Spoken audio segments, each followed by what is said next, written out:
Hello, folks. We're still on the starting screen.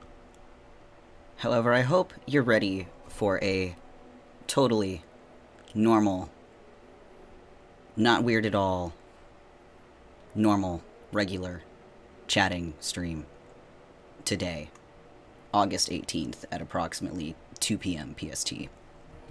Let me switch screens. Hello. Why is my cape gone? Did somebody toggle that? Did I toggle that? Everything's a mystery. I would like to put my cape back on. Hello. Welcome. As you can see, I'm standing today. And, you know, sometimes you just gotta stretch your legs. You know, sitting in a chair all day, it really stiffens the joints.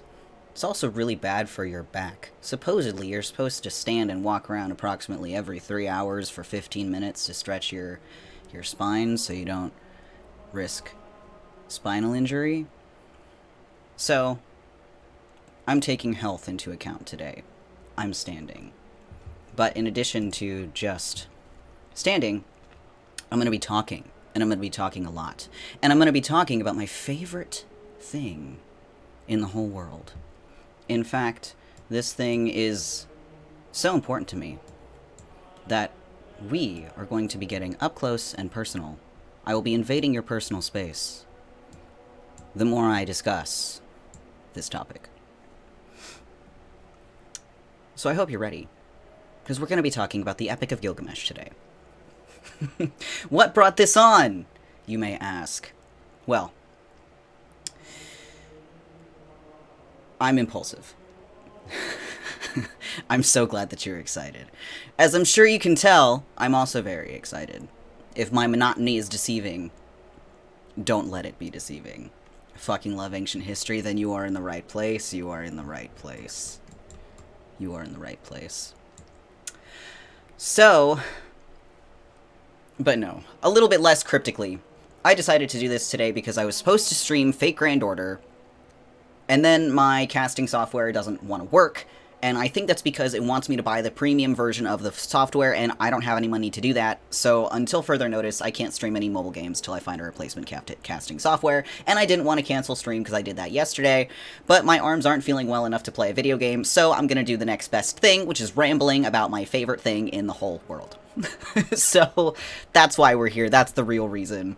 So yeah, and to make it just a little bit more interesting, we're gonna I'm so passionate about this. I'm so very passionate about this subject. I'm so passionate about this subject. So, you will be made aware of how passionate about this I am, because I'm gonna be invading your personal space about it the whole time, as I ramble on and on and on. So, I suppose we should just get right into it. There's no use in beating around the bush now that I've explained why about it, I guess. The fact that you just get to look at my flawless complexion is a bonus that I came up with on the fly. But, so I guess, because I didn't really think about, thank you. They come in different colors, as I'm sure you've seen. But, yeah, anyway, I didn't really think about how I wanted to go about talking about this, because this was an impulsive decision. So I think I'm just gonna go, like, I'm just gonna talk about the, because I know a lot of people don't know the story of the Epic of Gilgamesh. Why would they? It's a 4,000-year-old epic. People don't necessarily study that in school. You know what I mean? We should. We should. We should. That's actually a running joke in my household. Whenever my sister comes home from school, she's in high school, but I've been doing this to her since she was in elementary school. She'd come home, I'll ask her about her day, and I'll be like, what'd you learn in school today? And she'd be like, nothing, as kids say. And I'd be like, did you learn about ancient Mesopotamia? And she'd be like, no. And I'd be like, your teachers fucking suck, kiddo. And she'd be like, yeah, I know, you say that every day. But, Just the oldest written epic we have, no big deal. Exactly. I think it's very important for people to read the story, to understand the story, the historical significance of it, especially if like you're into, you know, literature and English in college and stuff like that. One of my best friends in the whole world is an English major. She went to college for like 6 years for literature and writing and all sorts of stuff. She did not study the Epic of Gilgamesh. She'd never even heard of it until I started talking about it to her.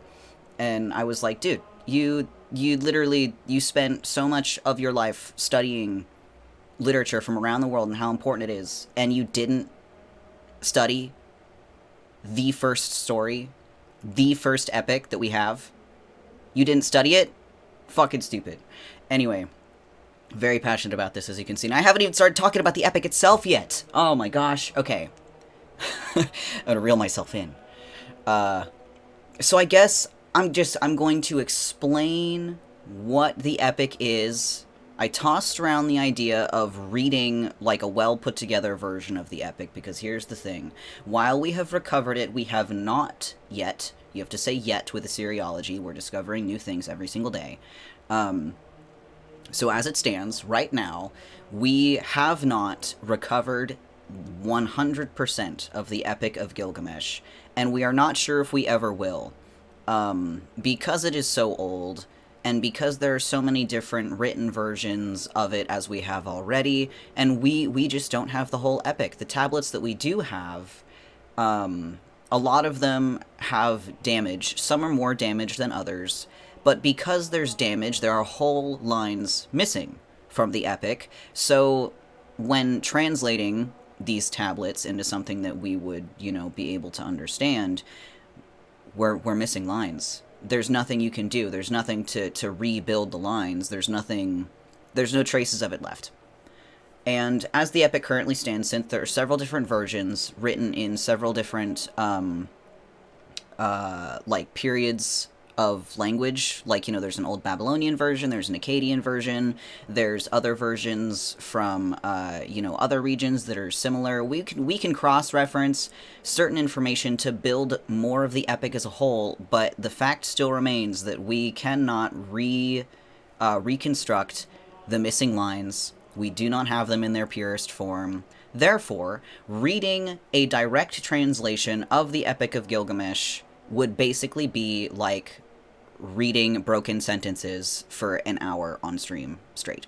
So I am not going to be reading broken sentences about the Epic of Gilgamesh for an hour on stream straight, and I'm just going to be talking about the story of the epic, because I've read it like no less than 10 times. I'm familiar with it, to just be able to tell the story off the top of my head in a not very artistic way. But that's not what's important. The important thing is telling people that you should read the Epic of Gilgamesh, because it is a fantastic story. Truthfully. Like, historical significance aside, the Epic of Gilgamesh is a beautiful story about how two people discover their own humanity from each other, with each other, by each other's mere presence. And furthermore, it's a story about human immortality. And it's about loss, and it's about grieving, and it's about living life and experiences and love, and just going through life as a human with another human. And it's a wonderful story. It's such a wonderful story. Everybody needs to read the Epic of Gilgamesh. Absolutely everybody. I will die on this hill. So, I'm not going to go tablet by tablet, like I said, but I am going to get up for a second, because I'm grabbing my copy off my bookshelf, which is right here. I have it now. Hello. Okay. I unplugged my headphones. I can't hear anything. Hold on. Pardon. Hold on. Excellent. It wouldn't be a Vitruvian Jay stream without some manner of scuff, now would it? Anyway. I have my book. Sorry if that was loud. I probably shouldn't have put that right up to the microphone. But, yes. So I have my epic here, because there is something that I want to draw attention to immediately. There's this really cool thing that happens in Mesopotamian literature. Book noises. Ooh. Anyway, there's this really awesome thing in Mesopotamian literature, and yes, this is relevant to the epic. Yes, this is relevant, I promise. Where this happens in poems, this happens in stories, this happens in, like, just, you know, stanzas within a certain poem and, you know, within a certain story. It happens in the epic a lot. But as poetry nowadays, there's always a theme of repetition, typically, in poetry, in stories, because it's, you know, it's a storytelling method, making the story cyclical, making certain things repeat. So it is not a new thing, I guess, to say that the Epic of Gilgamesh also has these things in it, but it also sort of is, because this is a 4,000-year-old story. At least the version that we have, the recovered version, is 4,000 years old, but scholars agree the story's been being told verbally for far longer than it was ever written down. So, you know, that's why we have so many different versions from so many different regions, because stories travel. As stories grow, as humankind tells them over and over and over again, stories just change over time. So that's why certain details, depending on certain versions of the epic, differ between one another. And, you know, there's also regional differences, and also there's similar stories to the Epic of Gilgamesh found all over the place. Like, so, you know, stories are what they are. Stories evolve.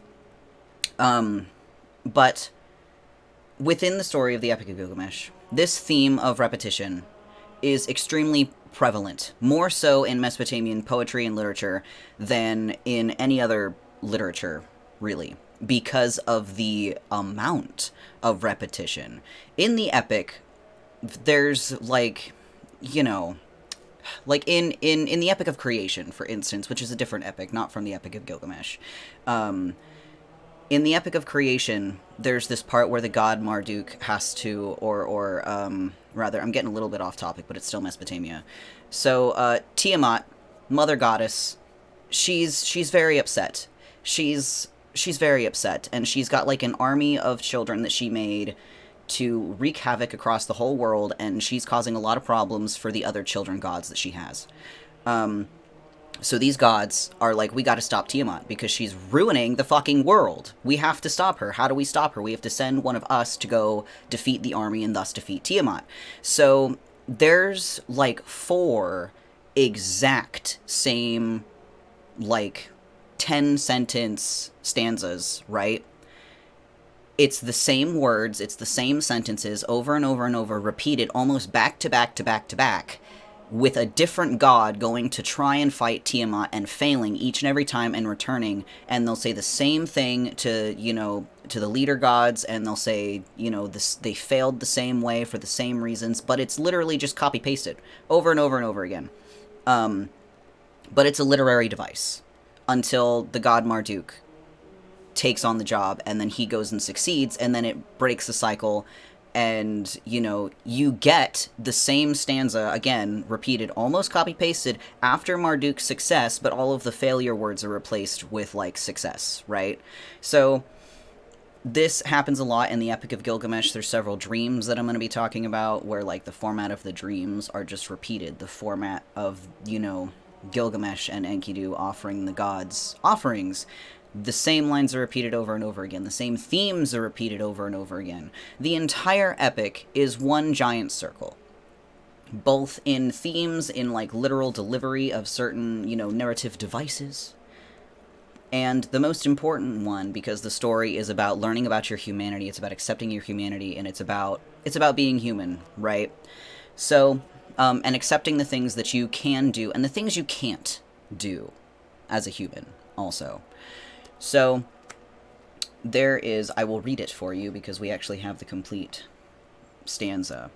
In Tablet 1 of the Epic of Gilgamesh, there's this very, very important series of lines. And, let's see.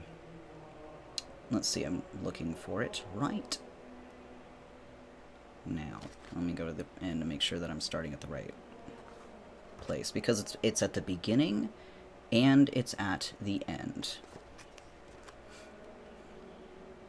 Okay. I am beginning for real now. So the lines are in the first tablet, about 20 lines in, you get this series of lines. Go up onto the wall of Uruk and walk around. Inspect the foundation platform and scrutinize the brickwork. Testify that its bricks are baked bricks, and that the 7 counselors must have laid its foundations. 1 square mile is city, 1 square mile is orchards, 1 square mile is clay pits, as well as the open ground of Ishtar's temple.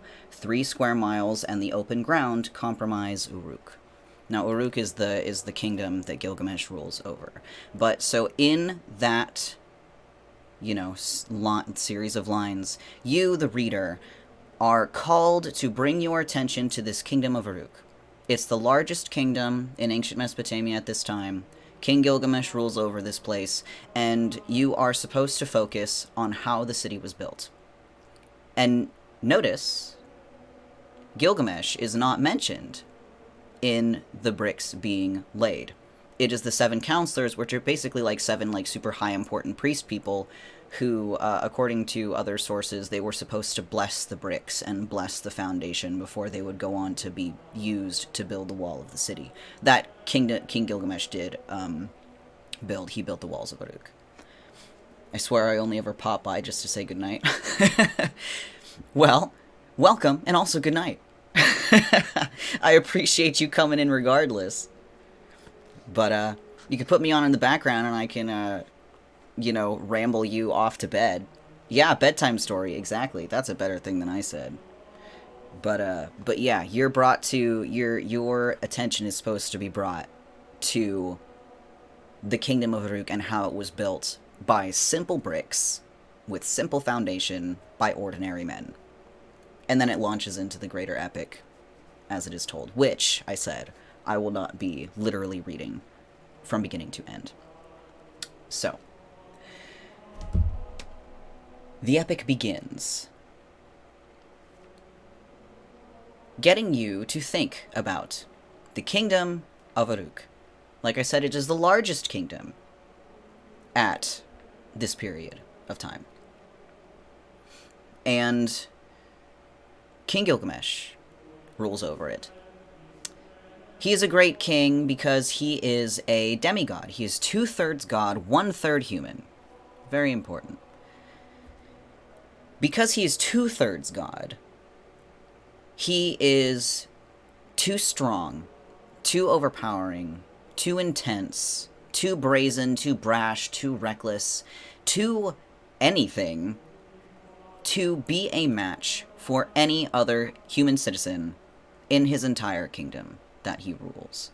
This has led him to be a bit of a dick, we'll say. He's very arrogant, he's very self-important, he's often equated to being doted on like a child, and being given anything that he wants, because he is both king and because he is 2/3 demigod. So to King Gilgamesh, he is obviously more god than he is man. How the fuck do you get 2/3 of God in you? Did he have 3 parents? That's a great question that we don't have an answer for, and I was waiting for someone to ask, because we don't know. We don't know. Yeah. Gilgamesh's dad was a dude named Lugalbanda, and his mother was Ninsun, who's a god. But, yeah, so, but we don't know why he's 2/3 god and not just like 50%. But it is this 2/3 and 1/3 ratio, which is very important to why Gilgamesh, to why the story is about finding your humanity, because even though he considers himself, and mathematically is, more god than he is human, Gilgamesh is still human. But also the fact remains, because he is more god than he is man, he is no match for any human man, because he simply isn't. He is too much god. So no man, and by extension, no woman, can handle Gilgamesh. This becomes a problem for the people of Uruk, for the people of his kingdom. Because he, people would brawl, people would wrestle, as you do in ancient civilizations. And also, people would get down and dirty. People would get jiggy with it. people would have a good time. People would have sex. You know, a lot. So, this also included Gilgamesh, obviously. But like I said, he was too powerful in any regard, so this was a danger to both the people he wrestled with and also the people he wrestled with. I mean, what else are you gonna do back then? Exactly, you're gonna, like, farm barley. But this is the king we're talking about. He's not gonna go farm the barley. You farm the barley for him! Engage in the unspeakable. Everybody over to the Temple of Ishtar. We're getting busy tonight. But, anyway. We're not here to talk about the orgies in the Temple of Ishtar. We're here to talk about Epic of Gilgamesh. Maybe we'll save some Ishtar education for another stream. But that one will be real up close and personal if you know. Anyway. So, Gilgamesh is way too much for anybody to handle in any respect. And his frivolity, his overpowering, you know, arrogance, the fact that nobody can really handle him, the fact that nobody can tell him to, dude, stop. And relax, and sit back, and chill. Nobody can control Gilgamesh. That's the problem. So the people, and he's a shitty king, because nobody can control him. He doesn't have the proper outlets to be satisfied in any way. He's a reckless king, he's a destructive king, he's not a good king. At all, whatsoever, bar none. So the people don't like this.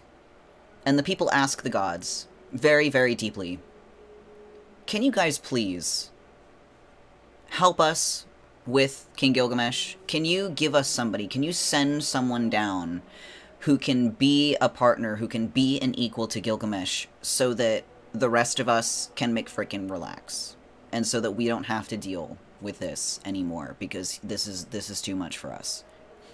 Yo, come get your fucking kid. Exactly. So the gods agree, and they're like, sure, we will do that for you. And so one of the gods, which one? I have notes. Let's see. What does this say? Okay, maybe I don't have the right notes. I forget which god it is. But one of the gods in particular... Oh, wait, I have the epic right here. Let's see. That's way too far. That's in tablet fucking 3. Hold on. That's Gilgamesh. That's Dinsun, as I already said. Oh, that's the wrong thing. Whatever. I'm not gonna search. Can you collect your asshole, please? Literally, like, fuck. Nobody liked Gilgamesh. But anyway, some god, there's so many different gods, create a man and send him down into the forest. This is known, this man was the wild man Enkidu. Now, he's called the Wild Man Enkidu because he was said, both in artistic depictions and in the epic, to resemble and behave like a beast, especially when he was first put into the kingdom of Uruk. He was, you know, he lived in the forest among the animals, he behaved like an animal. He was by no means socialized as a man, because he was just delivered into the wilds and created as such. Depictions, certain artistic depictions, Enkidu, rather, is almost always depicted with animalistic horns, and sometimes also with, like, a furry lower half and, like, hooves. Because he's a beast. But, yeah, so he's Beastman. And like I said, he's also not civilized. He doesn't have any manners, he can't speak, he can't do anything. He's literally an animal guy, right?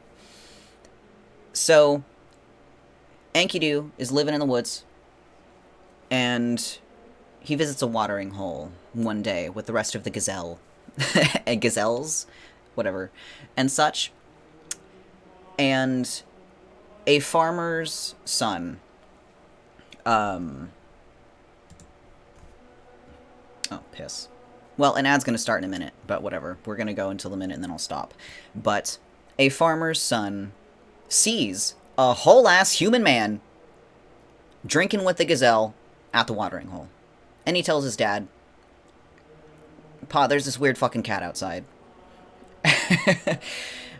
And his dad says, you know, we'll try to hunt him. Details kind of change depending on the version, but his dad says, do something about the creature, and the son tries, and it doesn't work, and Enkidu and the gazelle run off. This happens again the next day, and he goes back to his dad. And his dad gives him some new advice, which is to go into the city and ask King Gilgamesh for help. And for ad people, I will be right back. Sorry.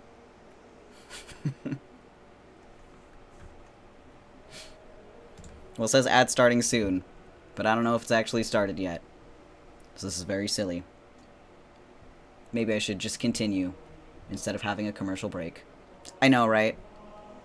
Ad starting soon. Well, when is it gonna fucking start? Is it lying to me? Adge. Thank God! Okay. I mean, well, that sucks for you. But...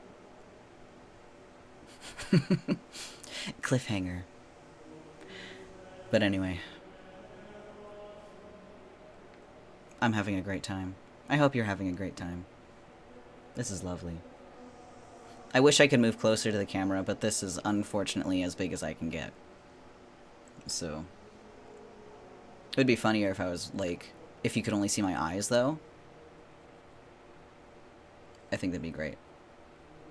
So goddamn invested in this. I'm so happy. Oh, I'm so glad. Oh, man. That fills me with joy. This is my favorite thing to talk about.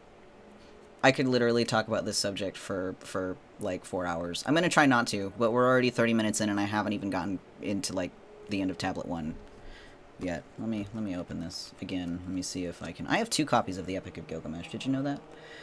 Well, you do now, if you didn't before. Let's see. Yeah. That's Gilgamesh. Yes. Gilgamesh 1.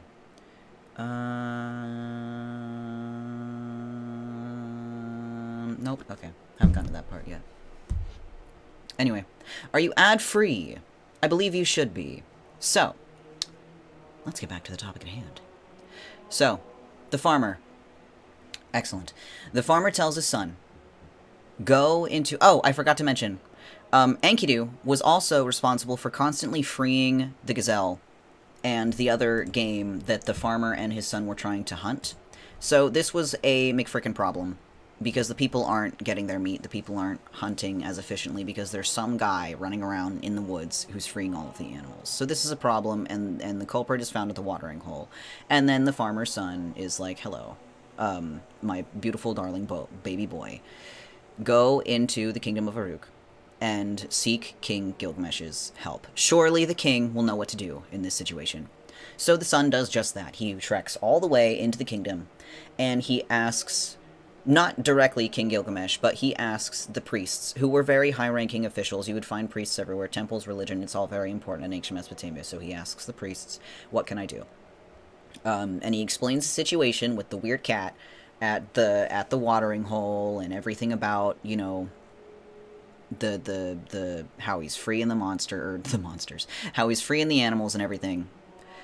And so the priest says, well, I will send, and like, okay, words have different meanings depending on different you know, time periods.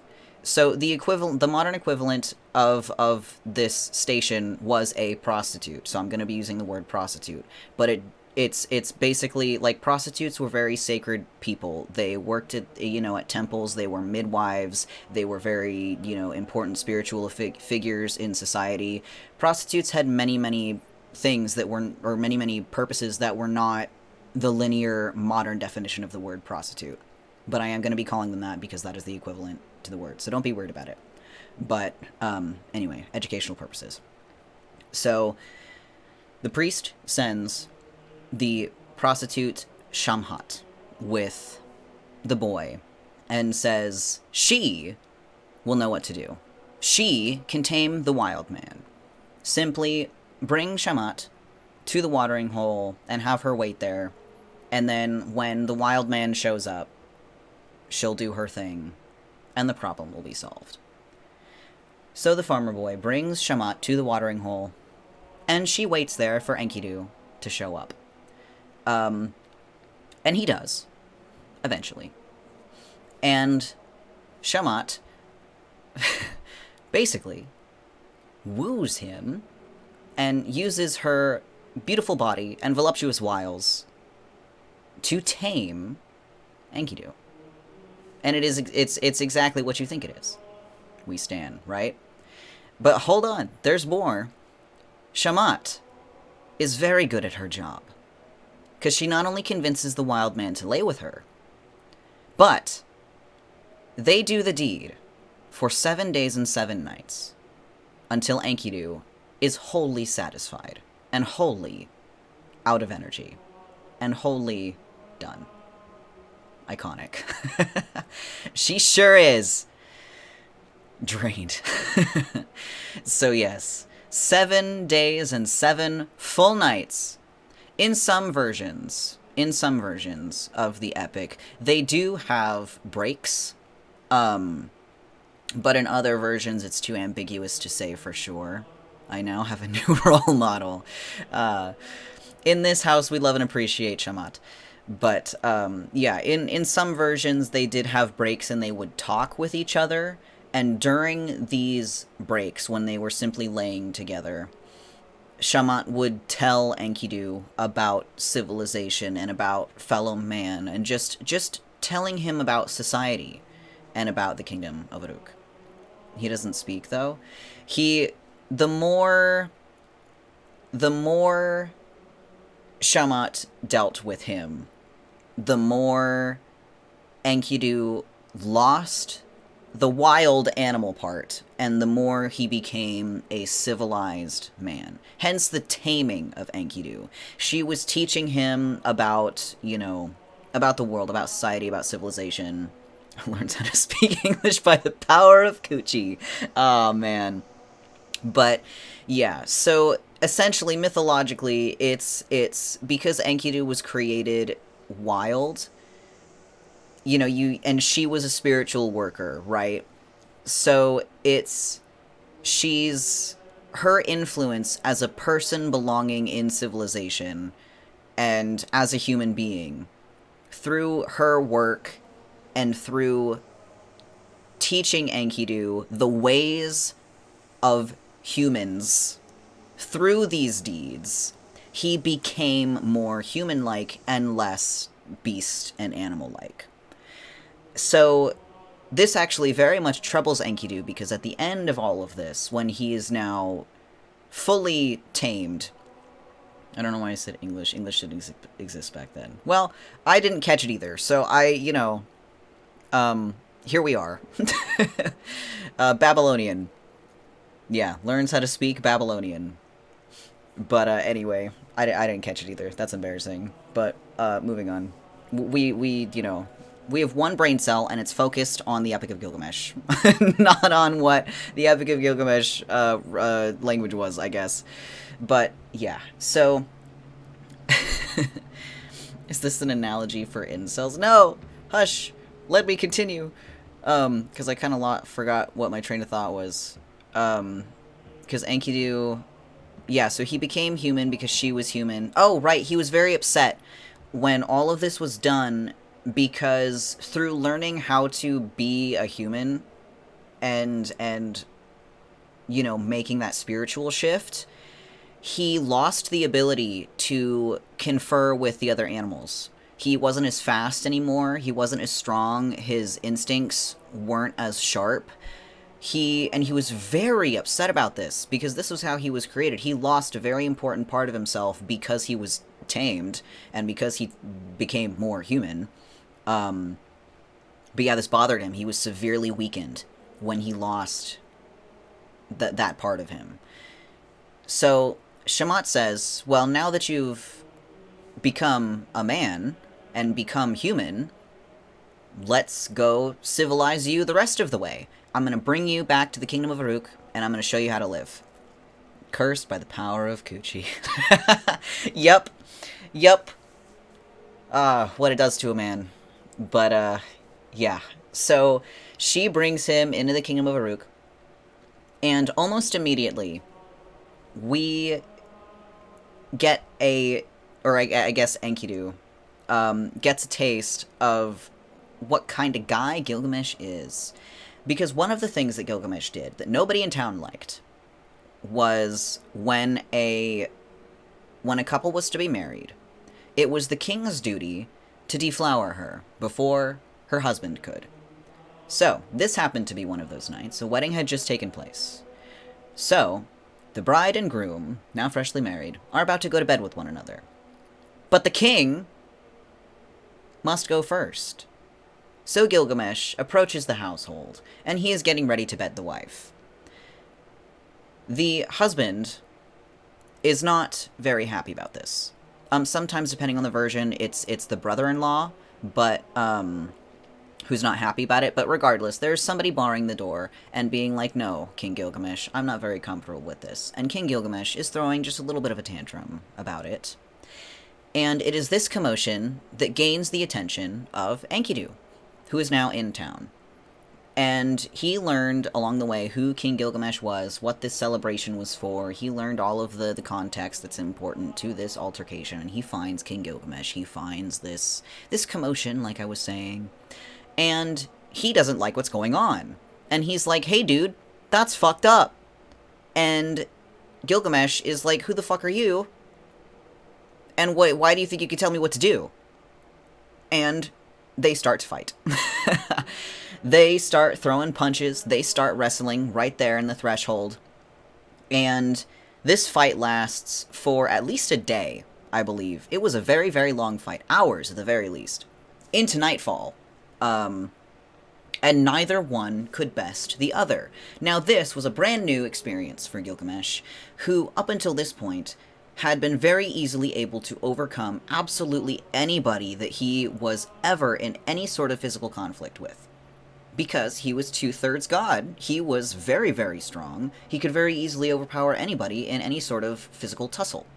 So, to have somebody like Enkidu, who he could not overpower, who he could not gain victory over, and also someone who Enkidu could not gain victory or power over in any sort of way, they just kept fighting until they mutually decided enough was enough.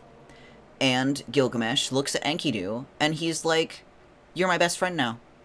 That was wonderful. I'm so happy to get to know you." And Enkidu was like, "Likewise, my dude." And then they embraced, and from that day forward, they were the best of friends. And this is starting to sound like an analogy for ADHD and autism. Oh, man. Like... those are my two brain cells. I said I only had one brain cell, but I have two brain cells. One is Gilgamesh, one is Enkidu, one is ADHD, and the other is autism, and they're in my brain all the time, and they're constantly having a tussle.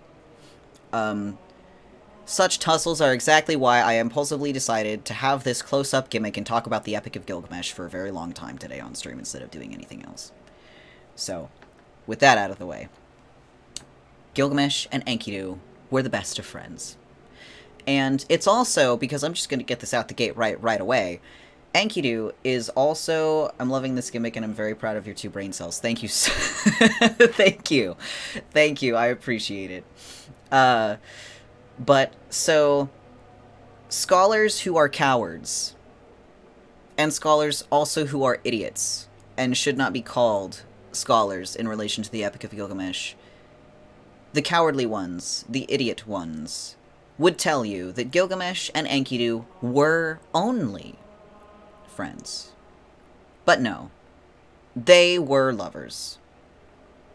They were lovers. The leading scholars on this subject, exactly. It's never just French in ancient history. No, but like, okay, for real though, like, throughout the epic, I saw the line in the first tablet here. Let's see if I can just find it. Oh, that was about Shamat. Son of Lugalbanda, that's Gilgamesh. Whatever. I've decided I don't want to look for it. Maybe I should have written all this stuff down earlier. Hey, Scotty, welcome. I'm talking about the Epic of Gilgamesh. Looking cute today, thank you. Enjoy the up-close and personal, you know, look. But, yes, so the leading scholars on the Epic of Gilgamesh all agree, without a doubt, Gilgamesh and Enkidu were lovers. Like, bar none. Enkidu is repeatedly, over and over and over again, referred to with feminine language, We just got to Gilgamesh and Enkidu just wrestled and now they're best friends. And I'm talking about their relationship a little bit. So, but yeah, Enkidu is constantly referred to with it like feminine analogies. He's straight up called he's described to have long hair like a woman, specifically a woman's long hair. In relation to Gilgamesh, he had a dream once about encountering a tool and a friend, and the god who advised him on it, who I believe was Ninsun, told him, "Oh yes, that's someone who's going to be very important to you, and you will dote on this one as you dote on your wife." Like, signed bottom by literature. That's hilarious. But yeah, like. It's repeated over and over that Gilgamesh and Enkidu treat each other like partners, like lovers. Enkidu is very often referred to, like, with feminine language as a wife. And it's also, I will also say, just in case there's assumptions made about it, women in ancient Mesopotamia had rights. Like, this wasn't some, like, medieval times women aren't allowed to breathe, without being committed of sin or something like that. Like, women were pretty much in equal power to men in ancient Mesopotamia. So there's no inequality going on by describing Enkidu as a woman.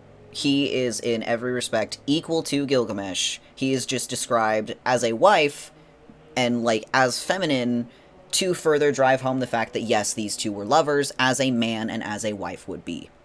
So, and similarly, even though we're not talking about the Temple of Ishtar, it is well known that there were both men and women in the Temple of Ishtar. There were trans people, there were genderless people, there were, lots of orgies going on, there were homosexual marriages and stuff like that. So it was very commonplace in ancient Mesopotamia. So the relationship between Enkidu and Gilgamesh is also not unexpected, and it would be fairly common.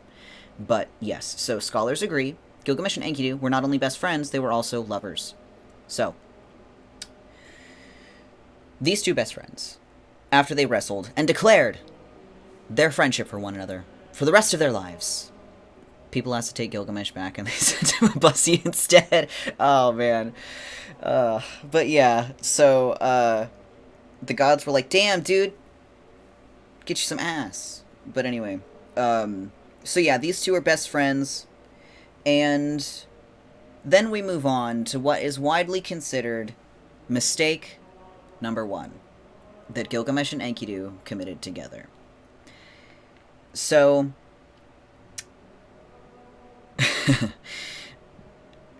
details vary, again, depending on the version that you're reading. Did they not wear the socks? They never wore socks. It was like, it was Mesopotamia. Modern day Islam. You don't wear socks over there. Height of the heat, you die. So, they were like, what, homo? And they were like, yes, homo. But yeah. So, details, specifications differ depending on the version. In some, it was a god who went to Gilgamesh and was like, hey, I want you to go into the forest and slay the guardian protecting it. And in some versions, Gilgamesh had a dream, and he sought advice about this dream to go into the forest and kill the guardian that lived there. So it depends, but regardless, Gilgamesh wants to go into the cedar forest, and he wants to slay the guardian there, whose name is Humbaba. You can't get, like, head pats. I'm too close. You can't see my head pats. I'm too close. But you could do the eyes. Eyes is probably a good one for this, the gimmick of this stream. But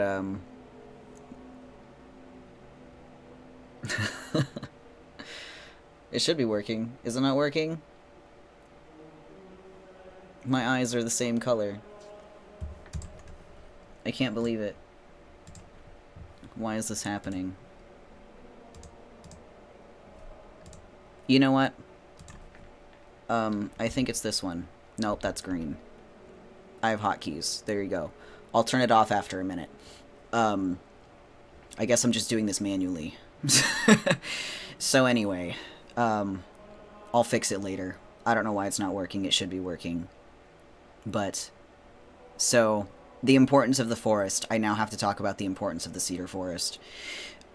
Cedar and wood, in general, in ancient Mesopotamia, was incredibly important. It was a difficult thing to come by, because it's the fucking desert, man. Trees don't grow in the desert.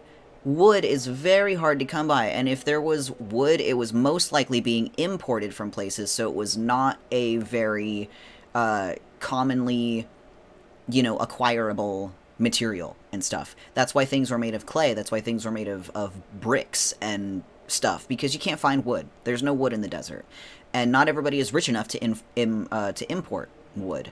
So, as there are commonly in religion. Oh, maybe it is working because I did not shut that off. Anyway, so, as is common within most religion, different things have different religious significances. So cedar wood was one of these very religiously significant woods. In some versions, it's pine, not cedar, but I've heard cedar more than I have pine, so I'm just going to be referring to it as cedar from here on out. So, the cedar forest was a very sacred place. Disagree, though, depends where in the desert. Yeah, it definitely depends, but for the region that it was in, like, there weren't enough trees for it to be considered, like, a normal material. Cedar makes more sense for the area. Exactly why it's been referred to cedar more often than pine. But yeah, so the cedar forest was a very sacred place. You didn't fuck with the cedar forest, and that's why the gods had a guardian there. The guardian's name was Humbaba. Or, depending on, how you want to translate it and the different versions, it was Huwawa. But, I'm just gonna say Humbaba. So, yeah, cedar was incredibly important, and Gilgamesh gets the bright idea, one way or another, to go into the cedar forest and to kill Humbaba. And because it's going to bring him glory, it's going to bring Enkidu glory. And they're so awesome, that why wouldn't they want more glory, right? Gilgamesh and Enkidu, the two best buds in the whole kingdom of Uruk. What do we need? We need glory to our names, because this isn't enough. So, Gilgamesh's bright idea, let's go into the forest and slay the god-appointed guardian there, and we'll grab some cedar on the way out. We'll just take some with us. Enkidu hears this idea, and he's like, dude, that's a terrible idea. That's a terrible idea. I like that Uruk is a term also in Lord of the Rings. Is it? I don't know anything about Lord of the Rings. But it doesn't surprise me, though. We can still see the ruins of the Great Wall of Uruk to this day. I'd love to go see it, but it's protected by the government, so I don't think I'll ever be able to unless I become an Assyriologist. But Uruk-hai, they're these big, strong orcs. I guess that makes sense. Interesting. I wonder if that was coincidence or if that was on purpose. But anyway, so yeah. Gilgamesh wants to go kill Humbaba, and he wants to take some cedar with him because it'll get them both, like, some glory and renown and stuff like that. And Enkidu is like, bro, that is the worst idea you've ever had. That's horrible. If we go into the forest, Humbaba will kill us. He's way too strong. We're never going to survive. It's going to be awful. I don't want to do that. Absolutely not. And, let's see. Tolkien loved mythology? Oh, then I guess it would make sense. Lord of the Rings is a journey backwards in time. Oh. Interesting. I didn't know that. I've only ever seen one Lord of the Rings movie. It's the first one. I've seen bits and pieces of the second one, and bits and pieces of the third. But, yeah. I've always meant to sit down and watch them, but I haven't. Maybe this will be the thing that gets me to... that gets me to do it. I'm gonna make you watch it. I've meant to! Father Homunculus watches them all the time! And I just don't. I had a professor in college that if you wanted to get him off topic, ask him about Lord of the Rings. Dude, that's me with Mesopotamia, dude. It was a mistake to put that redeem for, like, Mesopotamian fun fact in the channel rewards. Oh my gosh. No one's redeemed it yet, but, this entire stream is just one big fun fact about Mesopotamia, so it's kind of pointless to redeem it here. But, if you do redeem it, I'll give you a fact that's outside of the Epic of Gilgamesh. But, yeah, that's why I haven't redeemed it yet. Thank goodness. But, yeah, Humbaba. Enkidu was like, that's a shit idea, dude. Like, I'm getting back to it. I got off track, too. But, Mesopotamia, man. I love it so much. Anyway, so, yes. Enkidu's like, that's a fucking stupid idea, my guy. I don't want to do that. We're gonna die if we do that. But then Gilgamesh is like, but no, Enkidu, with you and I working together, oh my gosh, we can do anything. It'll be so easy for us, you and me. Best bros. The most strongest, best warriors, fighters. Together we could do it. Together we could do it. The power of Gay. With the power of friendship and love and Gay, we can slay Humbaba. And Enkidu was like, you know what, you're absolutely right. I've changed my mind. And, oh man, only Siths deal in absolutes. Incredible. But, so yeah, Enkidu is convinced. And, oh, I also forgot to mention, Gilgamesh went to Enkidu with the idea, and not like, we're gonna go into the forest, pack your bags, we're leaving in 20 minutes. Because Gilgamesh did not know how to find Humbaba. But Enkidu, being from the forest, his origins being from the wilds, Enkidu would know how to track down Humbaba. So Gilgamesh required Enkidu's help if he wanted to do this. So he had to go to Enkidu. And he had to convince him if he wanted to do this. So, and he did. He successfully convinced Enkidu, and he was like, okay, fine. Then we will go into the forest. I will lead you to Humbaba. And sure, I believe you. We can do this. Absolutely. It'll be so much fun. I can't wait to go guardian slaying with you, Gilgamesh, my love. And so they got all of their fancy new weapons. They got their armor on. They got all their rations together, and off they trekked into the cedar forest. So, while they are traveling, Gilgamesh will have a series of dreams, and each of these dreams differ slightly, but they scare Gilgamesh quite a bit. He doesn't understand them, and something bad happens in every single one of these dreams. What a fun date idea, go kill a sacred and godly guardian together, exactly. But, yeah. So, best camping trip ever. So, Gilgamesh has these dreams, slightly different each night, but they could be considered nightmares, one might say, because they do make him afraid, they do make him uncomfortable. And so he wakes up in the middle of every night, and he asks Enkidu, what do you think of these dreams? And Enkidu interprets the dreams as a positive omen each time.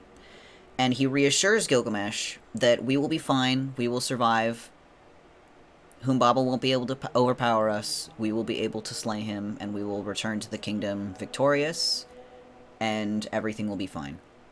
And Gilgamesh is like, you know what, you're right. It was very silly of me to be frightened. And, you know, he's reinvigorated, and then they continue the next day of their journey until they eventually encounter Humbaba in the woods. So, there's a little bit of banter between Humbaba and these two, but it basically just boils down to your, you know, regular amount of, you know, pre-epic fight banter, where Humbaba's like, get the fuck out of my forest. And Gilgamesh and Enkidu are like, we will not get out of your forest, we're here to kill you. And Humbaba's like, I don't really want to be killed.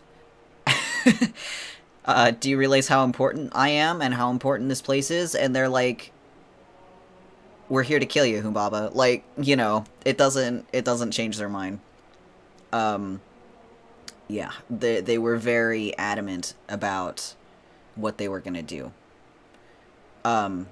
So, they fight Humbaba, And it was quite a wonderful fight. And an ad is going to start in approximately 5 seconds for some of you unfortunate fools. So learn more after the commercial break.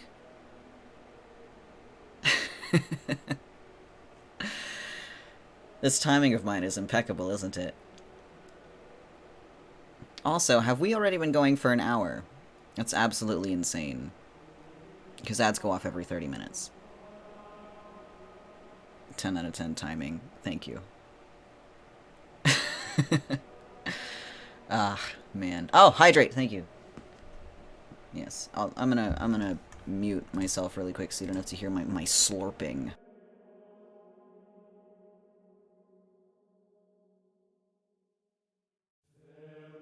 And stretch. Okay. Ugh. I don't know if you heard that, but my elbow cracked. Goodness gracious. Is the ad over? Yeah, it was audible. Oh, man. Snap, crackle, pop. Vitruvian Jay. Did hear crunch. Excellent. Well, I mean, not excellent. Those are my joints. Alright, we've got like 15 seconds left. And then I will resume. Old man, listen. Fucking boomer. I precede boomers. Like fucking, what? 270 years old? Something like that? I stopped counting. Anyway, I think ads are done now. So, now we continue where we left off. The fight between Humbaba, Enkidu, and Gilgamesh was epic indeed. Very worthy of being told in such a timeless tale that is also called an epic. Unfortunately for Humbaba, he was dealing with not one divine, but 2 divine warriors. So, he was slain. Gilgamesh dealt the final blow, which I feel is important to mention. So Gilgamesh deals the final blow against Humbaba. They broke a mountain, right? In some versions, yes, they did break a mountain. It depends. Depends on the course of the fight. You fucking stole that shit? Oh, just you wait. So, Gilgamesh deals the final blow against Humbaba. And just to, you know, I guess really drive the point home, they not only cut down a bunch of cedar before they leave the forest, but they also decide to slay all 7 of Humbaba's sons on the way out. So there's no chance that a new guardian of the forest will take Humbaba's place. So that was really that sure was a decision that they made. So they cut down a bunch of cedar, slay Humbaba, kill his kids, and they build a brand new boat in order to transport all of this cedar down the road. You also don't want to get revenge murdered. Good point. Good point. Crazy date night. 10 out of 10. They go out to dinner afterwards.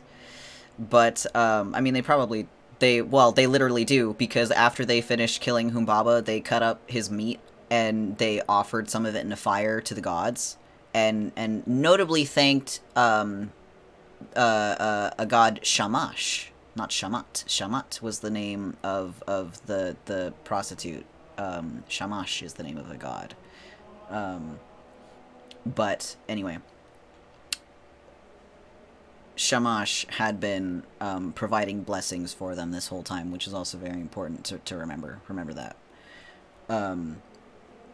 So, yeah, they sacrifice Humbaba, part of him, to the gods, and are like, thank you for helping us not get killed out there. And they cut down a bunch of cedar, and they build a boat out of the cedar, a raft, really, not really a boat. They build a raft to transport this cedar down the Euphrates, all the way back to the kingdom of Uruk, and they take a bunch of more cedar with them, because Enkidu's like, I think I can build a really nice archway for the temple of Enlil with this. I think it would be nice. And Gilgamesh is like, you're absolutely right, babe, that would be nice. So together they sail all the way back down the Euphrates, all the way back to the kingdom of Uruk, and they celebrate their victory over the guardian Humbaba. And the gods, up in the heavens, are like, the gods will remember that. We will remember this. We have seen this, and we are taking note of it. But they don't do anything in this moment, because neither Gilgamesh nor Enkidu had done anything of equal terribleness, I suppose. Equal grievance up until this point. Humbaba was, like I said earlier, mistake number 1. So, they go back to Uruk. They build their archway out of the cedar. They're celebrated. They've got some more glory, as if they needed any more. It's literally King Gilgamesh and his, boyfriend. So, but regardless, they're hailed as heroes. Oh my god, you slayed the monster. Good for you guys. You're both so powerful and so worthy. And a little bit after this, don't know how much long after this because it literally isn't written down, the goddess Ishtar shows up in the kingdom of Uruk. Now, Ishtar was the patron deity of this kingdom, which basically meant she was the one who was, like, in charge, I guess, spiritually, of Uruk. She was, like, you want to go to the fucking city of Ishtar, you go to the city of Uruk, right? Like, she was not the only god who was worshipped here, obviously, because Mesopotamia was full of polytheism, but, this was the cult center of Ishtar. This was her city. So, Ishtar comes down from the heavens, and she is familiar with Gilgamesh. They've had a couple of run-ins before. They are by no means meeting for the first time. And she says, Gilgamesh, I'm in love with you. Will you sleep with me, please? And Gilgamesh says, absolutely fucking not. And she's like, that's very mean. I don't like, that you refused me. Will you not reconsider? Because I really, truly love you, and I would really, really like to go to bed with you. And Gilgamesh decides to do what any sane man would do during a rejection. And he tells her, no, I'm not going to go to bed with you, because every single lover that you have had in the past, you have done horrible, horrible things to when you got tired of him. And he proceeds to list, like, let me look at my book. Let's see. Oh, that's too far. I skipped way ahead. Let's see. Ishtar. Yes, here we are.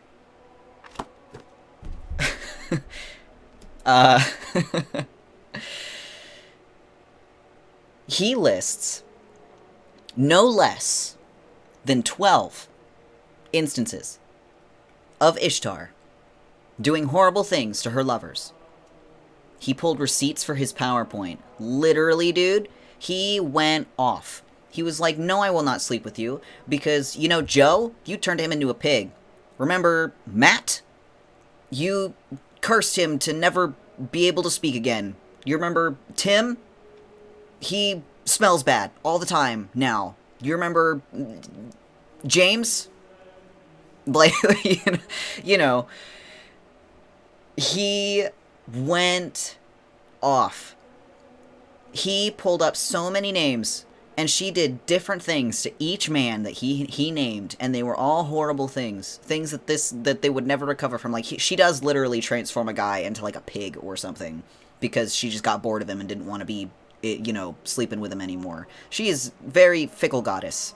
And he names so many names, and this is like in public, by the way. He names so many names that she has to stop him. And she's like, you're embarrassing me. Stop it. In public. Yep. And there was an audience for this. So she is like straight up humiliated because Gilgamesh is just going after her. And they're all real things. He's not lying. So he keeps naming dudes.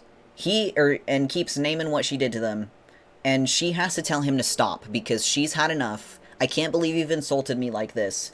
I'm very upset that you don't want to sleep with me, and you're going to regret this. So she goes back up to the heavens, and she complains to her father, An, or Anu, depending on, language. But they're the same dude. So she complains to her father, Anu, that Gilgamesh rejected me, and I don't like that he did that. So I want to get vengeance against him for rejecting me. I would like you to give me the Bull of Heaven. Now, the Bull of Heaven is another divine beast, and we don't really know much about the Bull of Heaven beyond that, and also beyond the fact that releasing the Bull of Heaven meant that, like, it would bring, it was like years of drought. It would bring natural disasters. There'd be earthquakes. There'd be all sorts of shit if you sent the Bull of Heaven down to the earth. So this was like, no. Yep. Call your dad. He'll deal with your shitty boyfriend. But, they're not even boyfriend and girlfriend. But anyway, yes. So she demands the Bull of Heaven, knowing full well what this creature can do the moment it's unleashed. And it's not like the Bull of Heaven goes down and it can cause drought and it can cause earthquakes. It's the very second that it is released from the heavens and touches the ground, the soil of the earth, there is a drought that will last years. There are earthquakes all over the place. There are floods. There are this, there are that. Like, it is immediate. It is an effect of the bull being there at all. So releasing it is a huge deal. You don't just release the Bull of Heaven. Like, he just wants to party. Well, he's about to. Because On says, no, I don't want to give you the Bull of Heaven because that's a really big deal. I'm not really comfortable with that, so no. And then she says, but Dad, if you don't give me the Bull of Heaven, I will raise the undead enough to outnumber the living and send them to ravage all of Mesopotamia. Which is effectively our very first use of a zombie apocalypse in human literature. Because that's what she threatened to do. She threatened to send zombies all over ancient Mesopotamia. Because the king didn't want to sleep with her. So, On doesn't want zombies. And he says, sure, you can have the Bull of Heaven. Now, Ishtar does say that she has been storing grain for X amount of years, so even if there is a famine, even if there is, you know, dying crops and stuff like that, she has enough grain to just give to the people of Uruk from her own personal stores to where the kingdom won't go hungry. And it's mostly that convinces On that this is going to be an acceptable thing to do. But who wants zombies, right? Like, nobody wants zombies. So, dodging zombie apocalypse, he's like, sure, Ishtar, you can have the Bull of Heaven. So Ishtar subverted expectations rather than doing horrible to her boyfriend, and she does horrible things to people who reject her. Yeah, Ishtar's a very, she's a very impulsive and, intense goddess. So yes, she gets the Bull of Heaven and she sends it down with the intent to attack Gilgamesh. She sends it to Uruk. And Gilgamesh does not immediately enter the fight. And as I said earlier, the moment that the bull touches down, it causes all sorts of natural disasters. It opens whole-ass, like, craters. It, like, shatters the earth and creates gigantic ravines. There's a number for it. I don't remember if it was, like, 300 meters wide or deep or something like that, but there's like, the caverns that the bull creates. They are deep pits. They are very large caverns and canyons that it creates simply by existing. And hundreds of citizens fall into these pits and are killed immediately. Hundreds of soldiers also die trying to fight this thing. That's what happened to Pangaea. It was all Ishtar. She did it. So Enkidu begins to fight the bull. And at first he's by himself. Because Gilgamesh just has not arrived yet. So he's doing his best to fight off the bull, and he's doing a good job, but he can't defeat this thing by himself. So, like I said, a bunch of citizens were also trying to fight off the bull, but they're just human people, so everybody's dying left and right. There's all these canyons everywhere. So many people are dying. And Wasn't Sumer destroyed by earthquakes, or is that Minoa? I think it was Minoa, because that doesn't ring a bell for me with, Sumer. But, yeah. Oh, cool. Confirmed. But, yeah. So, people are dying all over the place. Gilgamesh eventually enters the fight to help with, you know, defending his kingdom against the Bull of Heaven. And similar to before, almost as soon as Gilgamesh enters the fight and he and Enkidu start, you know, bouncing off of each other, and they both start being, you know, super palsy-wowsy and super powerful as a dynamic duo, Gilgamesh once again gets the final hit against the Bull of Heaven. Oh, whose name is Gugalana, by the way. Forgot to name that. So they kill Gugalana, and like before... No! No! I'm going to spell it! I'm going to spell it! There! Behold! Anyway. Damn it, Gilgamesh, you fucking kill stealer. Yeah, 2 in a row. Like I said. Yeah, so they kill Gugalana. Gilgamesh kills him. And just like before, now that they've, you know, had a victory, they're like, oh, awesome, thank you, gods, for this awesome victory that you've blessed us with. So they cut up some of Gugalana's meat, and they, you know, sacrifice some of it over a fire in thanks and offering to the gods, as you do, just like you would do with a regular hunt and stuff. Like, this is by no means a unique sacrifice or a unique state of offering. Like, you just do this, right? Sacrifices were normal of this kind. So naturally, they're gonna sacrifice part of the beast that they just killed to the gods to thank the gods for their victory over this creature. Here's part of your pet bull as a thank you. Yeah, right, you'd think that they would have the forethought for that. But alas, they didn't. So, God. But, I'm just thinking about the sheer ridiculousness of these two. But also, they're sacrificing the meat to the gods. And then Ishtar comes down again. Would it be ruder if they didn't? It probably would be. It probably would be. Like, it's societal norm. Like, you know, again, that's just what you do. You sacrifice part of the thing that you just gained a victory over. So it's like, it's normal. They wouldn't have thought twice about it. But, like, it's one of those things where you can look back in hindsight and go, like, you know, probably wasn't our best move. But, you know. This, I forgot to mention, was mistake number 2. The slaying of Gugalana. Because they kill it. Another of the gods' divine beasts. Ishtar comes down from the heavens, and she looks at the sacrifice. She looks at Gilgamesh and Enkidu, and she's like, do you have any idea what you've done? You've killed the fucking Bull of Heaven. Why would you do that? Do you have any idea how important that thing was? Exactly.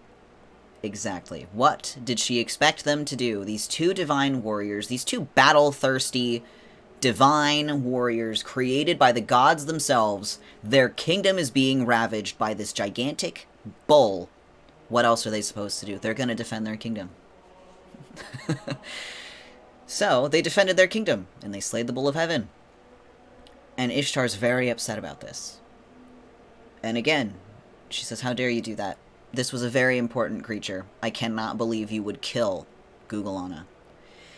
And Enkidu basically says something to the fact of, if you gave me the opportunity, I'd also kick your ass, Ishtar. And he takes a hunk of the meat from Gugalana, and he hurls it at her head. And it strikes her head.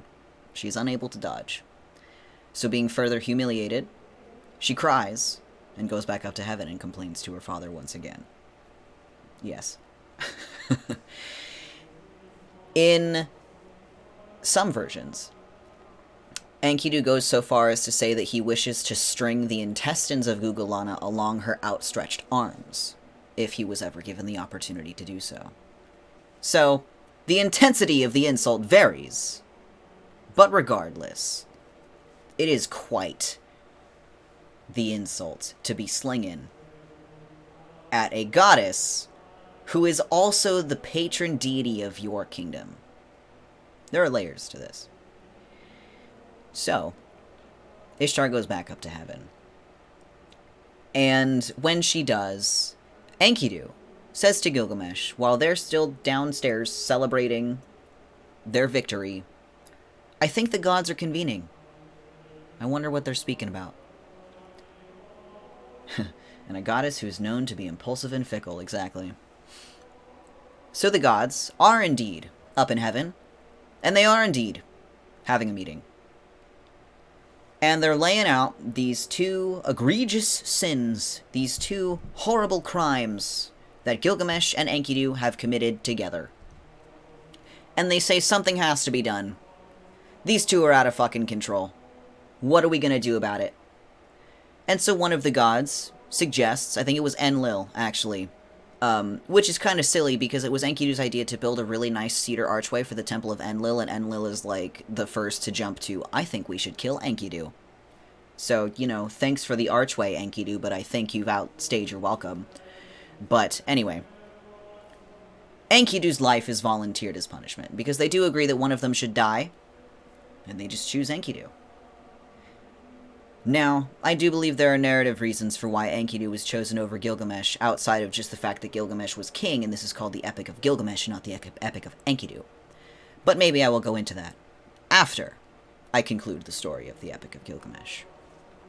So, because it is quite fascinating. To me, anyway. So, the goddess, the god, deity, whomever, Shamash, once again, speaks up and is like, hey, I don't really think that they deserve to, like, die. Like, don't you think that's a little intense? First instance of bury your gaze. Oh my god. Oh, man. Someone cancel Mesopotamia. But, yes. So Shamash says, hey, I don't think we should kill him. That seems a little bit intense. And the rest of the gods look at Shamash at the grand table of this meeting place, and they're like, you were giving them blessings the entire time they were out there killing Humbaba. You blessed them. You gave them hints. You gave them victory. You gave them good omens. You don't have an opinion in this discussion, because you were okay with the first crime they committed. And Shamash is never heard from at the meeting table again. And the gods do decide, we will kill Enkidu. So very shortly thereafter, Enkidu falls ill. Yep. Very shortly thereafter. Oh, goodness. Oh, I thought my stream died for a second. Huh! I was gonna cry. Doesn't Ishtar also have conflict of interest? Yeah, Ishtar, again, she was very, very fickle, very impulsive. She's, you know, but also narrative device. So yes, Enkidu falls ill. And the more Enkidu's health declines, Gilgamesh is very, very worried for his friend, and he never leaves his side. They kicked her because they were, or they kicked her out because they were too dumb to just kill Gilgamesh right off the bat. Oh man, if stream dies, I die. Confirmed. You know. Anyway, I'll be here, but it looks fine now. Things look fine now. I just had a little bit of a hiccup, on my end. So, as Enkidu falls ill, Gilgamesh grows ever more worried. And he never leaves the side of his best friend. Not for a moment. And Enkidu has dreams about his death from time to time. I think he had a dream about this way earlier on in the epic, but I couldn't tell you when exactly it happened because there's so many dreams happening in the Epic of Gilgamesh, I forget when exactly it did happen. But Enkidu did have... Oh no, that's actually how they discovered it. Never mind, I remember now, as I'm talking about it. It was right before Enkidu fell ill. Because, you know, Enkidu clued in to the fact that the gods were talking upstairs. So when they made their decision, Enkidu had a dream about the gods telling him that he was going to die. Or about the fact that he was going to die because the gods decided such. And, so, you know, he tells this to Gilgamesh, and Gilgamesh is like, nah, dude, you're gonna be fine. But, you know, he was not fine because he fell ill and immediately started dying. So, oh, man.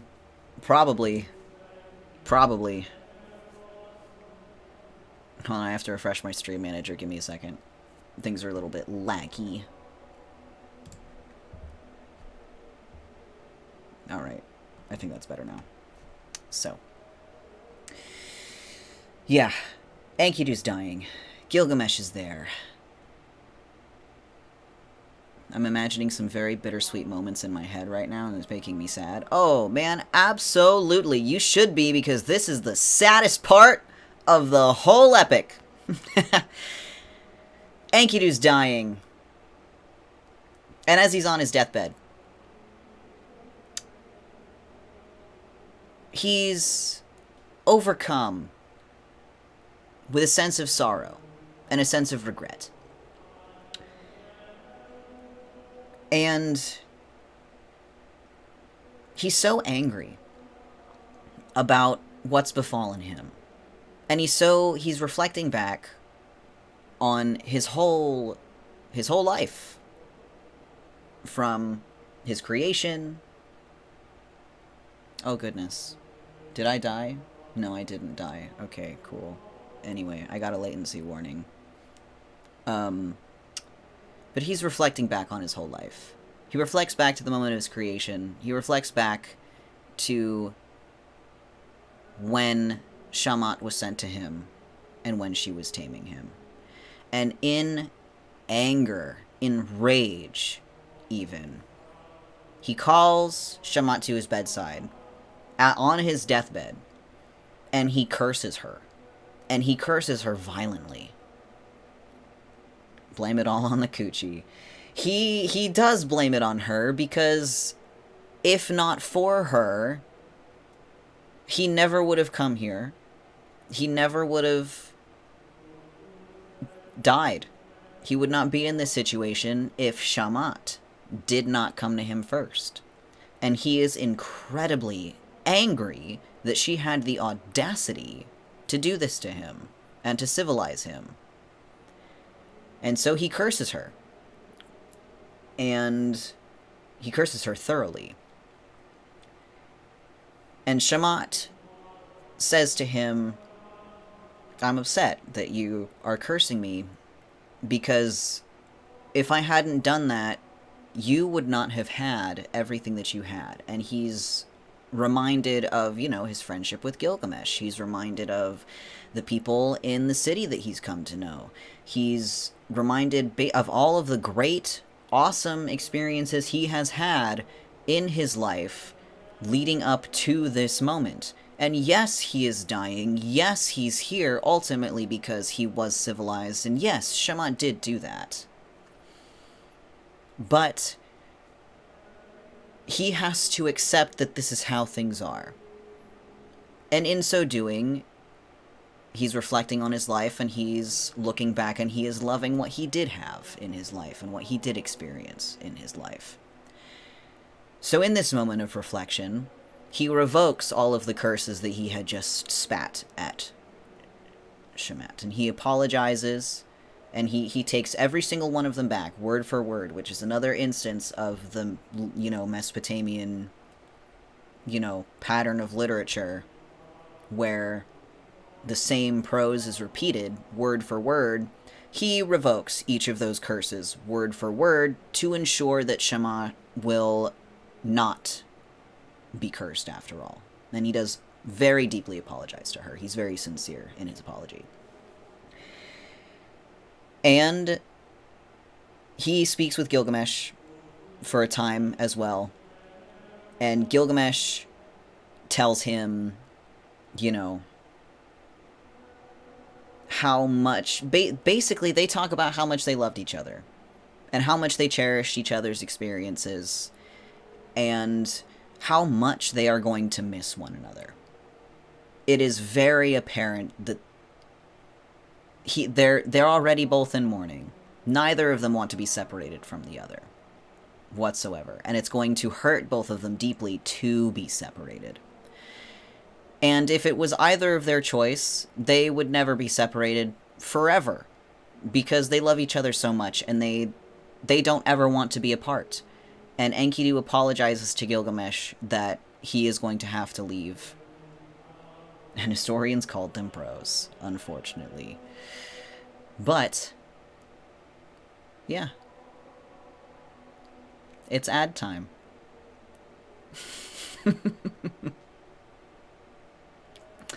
So we're gonna have a little wait for a minute while we think about how sad it is. Enkidu's death. Maybe I can find that tablet here. What was it? Tablet 9, I think. What is tablet 9? Hydrate. Okay, I'll hydrate in a second. Ah, yes, here we go. Alright. Oh, let me, mute myself.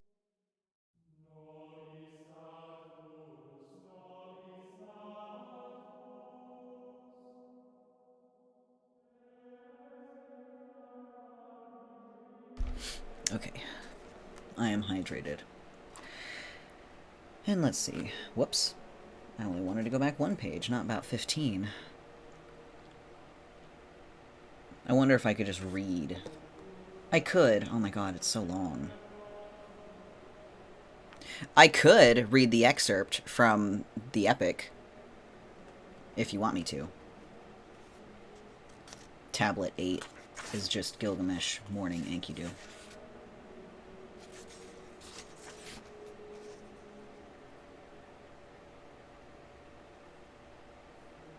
Let's see.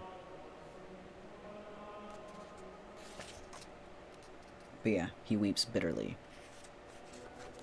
So, maybe I won't read the tablet, because there is quite a bit at the end. Or they made a whole tablet just for me. Yep. Tablet 8 in its entirety is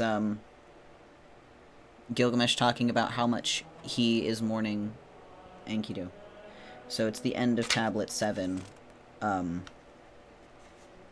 I'm going to talk about right now, which is Gilgamesh's reaction to the passing of Enkidu, his best friend.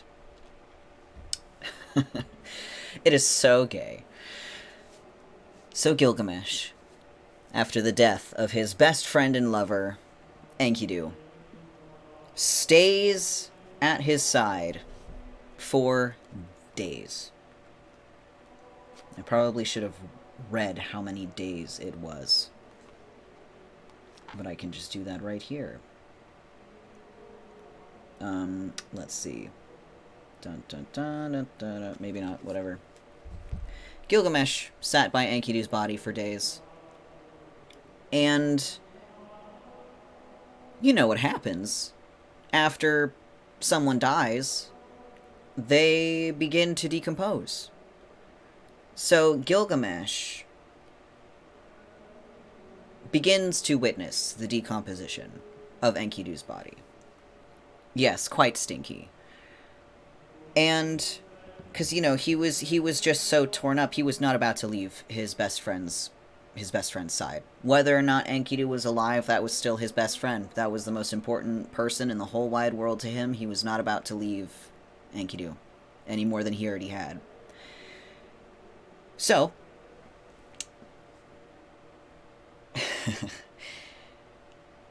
it is not until a maggot falls from the nose of Enkidu that Gilgamesh gets the daylights scared out of him.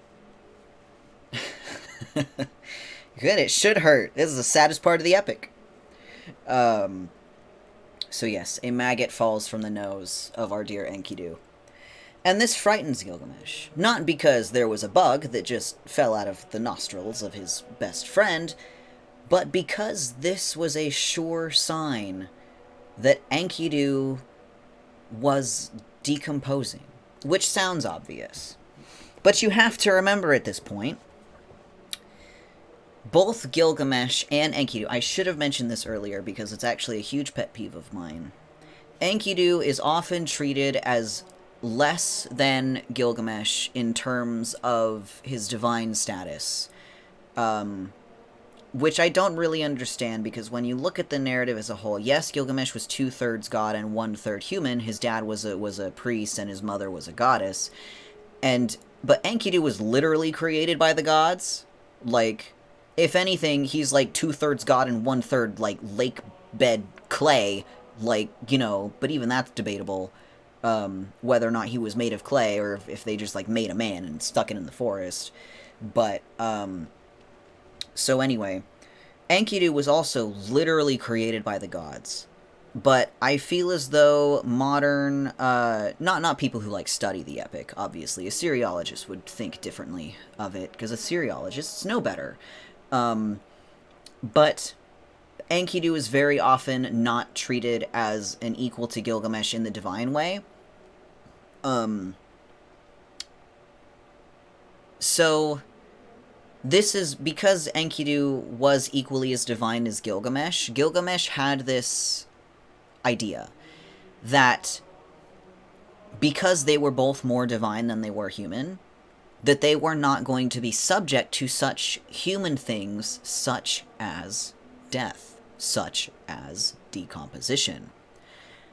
So, seeing Enkidu's body decompose, seeing the maggot fall from his face, strikes fear into Gilgamesh, not because his friend is gone, not because a bug fell out of his friend's face, but because this was a sign that Enkidu was not different from a human person, which by extension meant that Gilgamesh himself was no different from a regular human person, and that there would be certain things that Gilgamesh would never be able to outlive or ever be able to outrun, because if Enkidu was here, right before his very eyes, doing the same thing that a human person does, despite the fact that the gods themselves made Enkidu with their own hands, what was stopping that same thing from happening to Gilgamesh? And Gilgamesh did not fucking like that idea that he was human at all. He has been so caught up in his ego of being a demigod, of being divine, of being more, God than he ever was human, that it never struck him that he might be susceptible to any part of his own humanity. And so witnessing Enkidu be susceptible to his, like I said, scared the fuck out of this guy. And this creates an existential crisis in our dear king, to where he ponders just that, and he's very, very afraid of what his own end could possibly be like, because he doesn't want to die like a human being. He doesn't want to die. He is terrified of death, because death is human. He is not human. He is demigod. So it sparks the infamous journey that Gilgamesh goes on, which is probably the only thing that most people in the epic, or, who know the epic, anything about it, the journey that Gilgamesh goes on is probably the only thing that they can really recall. He's on the road for months. He straight up just leaves the kingdom with nothing on his back, and he just goes out searching for a man by the name of Utnapishtim, or Utnapishti, but, just Utnapishtim. Now, Utnapishtim is one of the names of the survivor of the Great Flood. Now, everybody has heard of the Great Flood because Noah's Ark, right? The Epic of Gilgamesh tells the story of the flood first, and biblical scholars don't like that, because it means that the Noah's Ark flood is not unique to the Bible.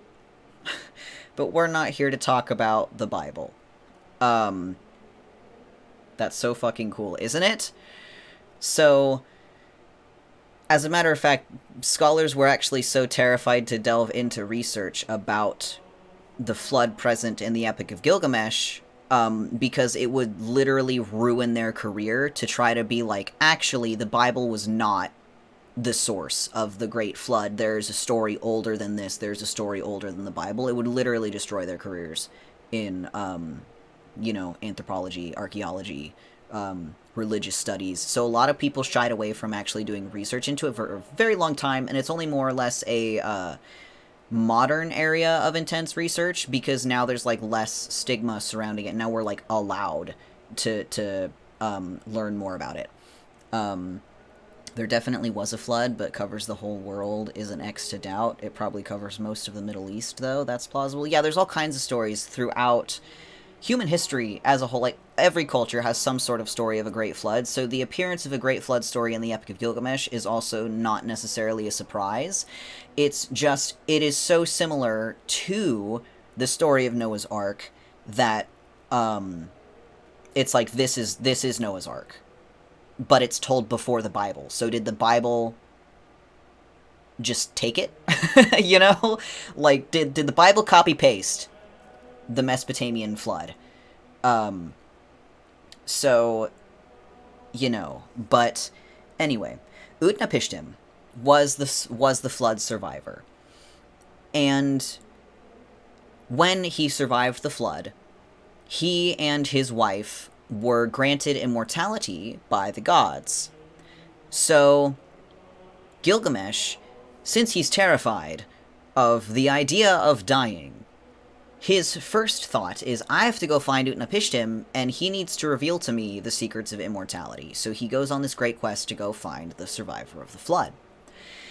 And he journeys for months and months and months, and I won't go into the details about, like, what trials he goes on day by day in the journey, because, like, it's kind of boring. But the most important ones was he comes across this river that he needs. He needs to cross this river because at the other side of the river is the island in which Utnapishtim lives. However, he can't just cross this river because the water is deadly. Now, touching the water would kill you immediately. So, this is a problem. Because even if you were to, like, you know, move across, like, using, like, paddles and stuff like that, because there was a certain way that you needed to cross this river. You couldn't swim, obviously, because touching the water would kill you. But you could not use, like, paddles, if that makes sense, because you needed to push your boat along. You could not paddle, you needed to, like, get a pole that was long enough to reach the bottom of the lake and push it forward like that. But, you know, if you have a pole and you push it all the way into the water and you have to bring that pole back up in order to move it forward to put it in a new location to continue to push yourself along. Oh, am I lagging? Am I back? Things look fine on my end. Am I not okay? Help.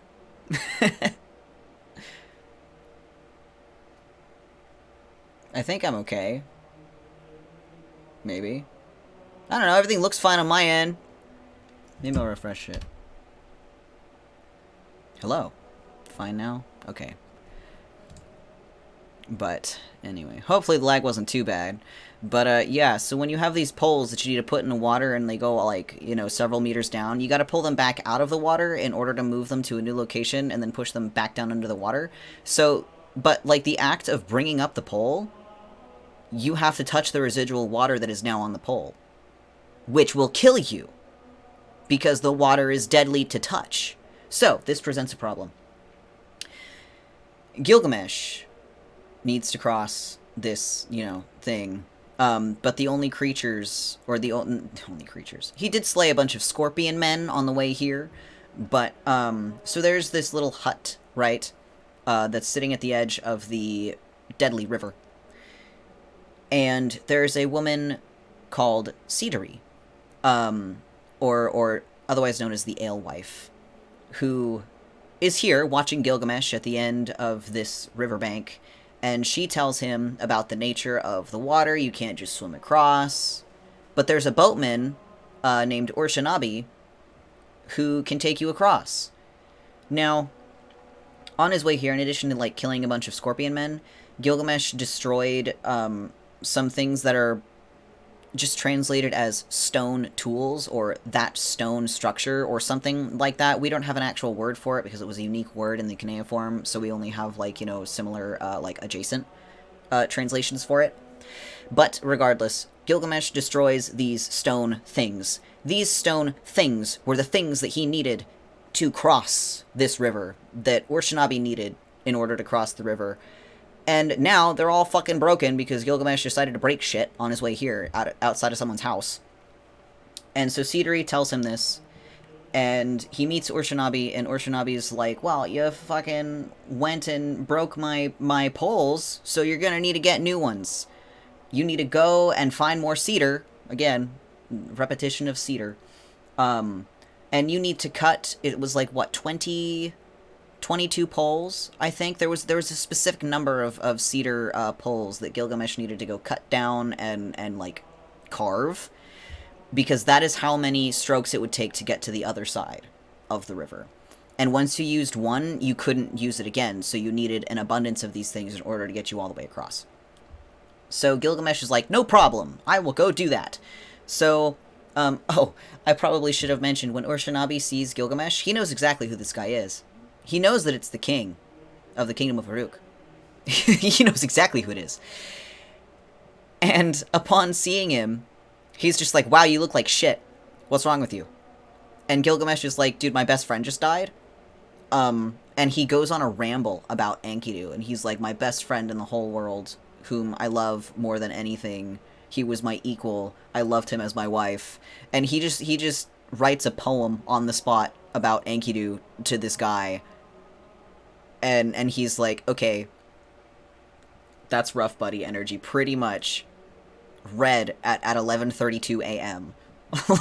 Like, he's like, oh, okay, you still look like shit. You want to cross the river? Go cut me down some wood and carve me some poles, and I'll take you across the river. So Gilgamesh goes and he does this. They get across the river successfully, and Gilgamesh makes his way to the island that Utnapishtim lives on. And once again, Utnapishtim is the flood survivor.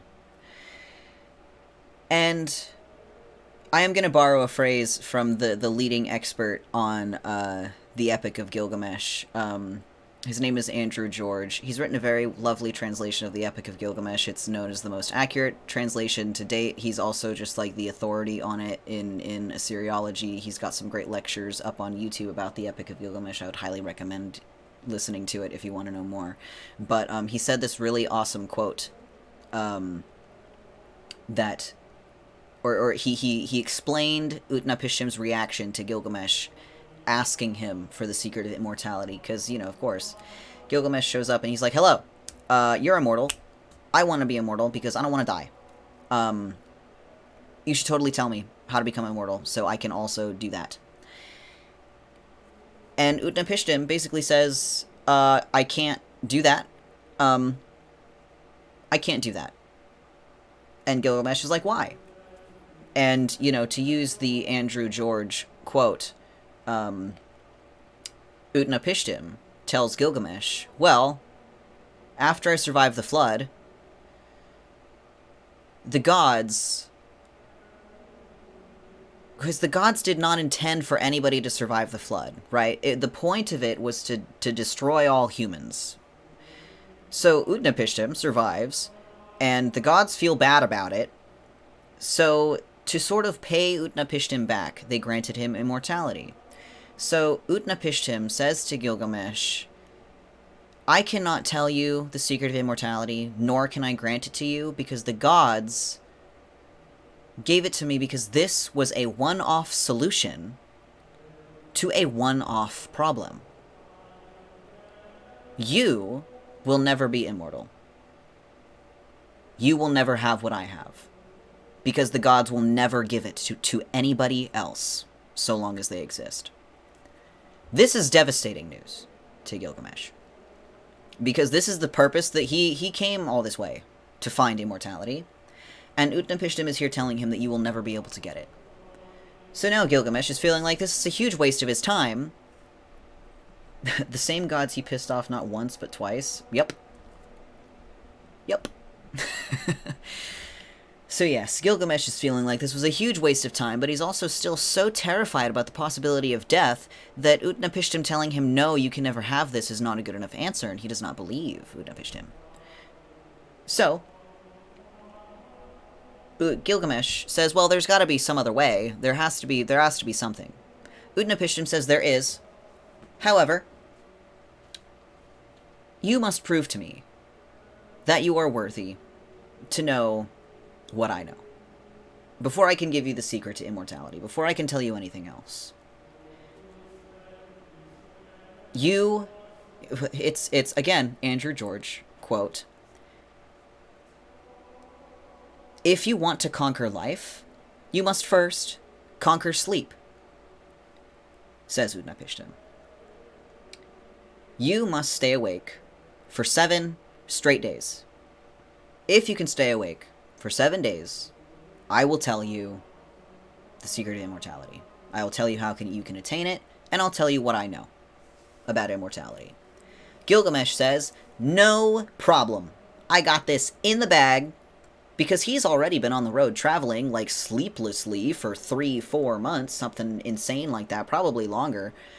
So, what's another 7 days? On top of that, he's already been doing it. Clearly, he can conquer sleep, right? So Utnapishtim says, all right, then go ahead. If you can prove to me that you can stay awake for the next 7 days, then I'll tell you everything that you want to know. Gilgamesh says, okay, and he sits down and immediately falls asleep. Immediately. Conks out. The king is exhausted, and he's sleeping now. Not even 2 seconds after the man sits down and relaxes, he is asleep. So, Utnapishtim tells his lovely wife, I would like you to bake a new loaf of bread every single day until he wakes up. And every day I want you to lay that new loaf of bread in a row from, the oldest loaf to the newest loaf, again, once a day, so that when he wakes up, Gilgamesh will be able to see how long he has been asleep, and there will be definitive proof of that time, because the loaves of bread will be decomposing, with each passing day. Because you needed to eat, your food super fresh and stuff. It spoils real fast. So, she does this. Oh, jeez. Am I lagging? Blah! No preservatives in ancient Mesopotamia. I just got a bitrate warning, so hopefully I'm not dying. Alright, I seem fine now. Cool. I hate this. Stop interrupting me. That was at my internet, not at you guys. I love you guys. So, she bakes the loaves of bread, she puts them all in a line, and 7 days later, Gilgamesh wakes up. 7 whole ass days.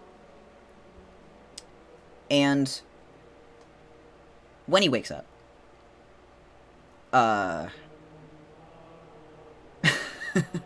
he's like, he's convinced that he never fell asleep, right? He wakes up and he's like, oh, that was easy. Staying awake for a week.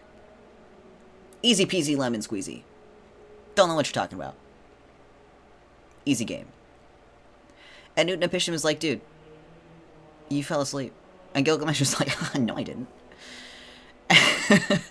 And so Utnapishtim directs his attention to the loaves of bread that he had his wife bake for him every single day that Gilgamesh was asleep, and he explains that each of those loaves were from one whole day.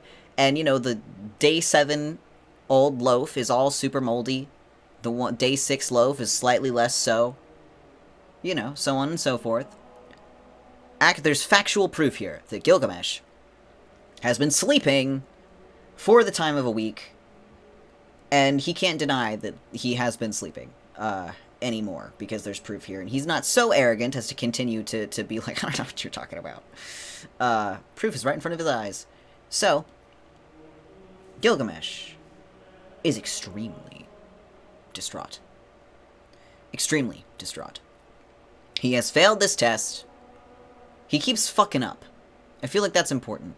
to draw attention to. How many times Gilgamesh is messing up in his journey, especially here at the end with, you know, killing the scorpion men, destroying all of the poles, needing to go replace these things, failing Utnapishtim's test. Gilgamesh is just not... He is failing. It's because he doesn't have his boyfriend. He's fumbling. So, Utnapishtim,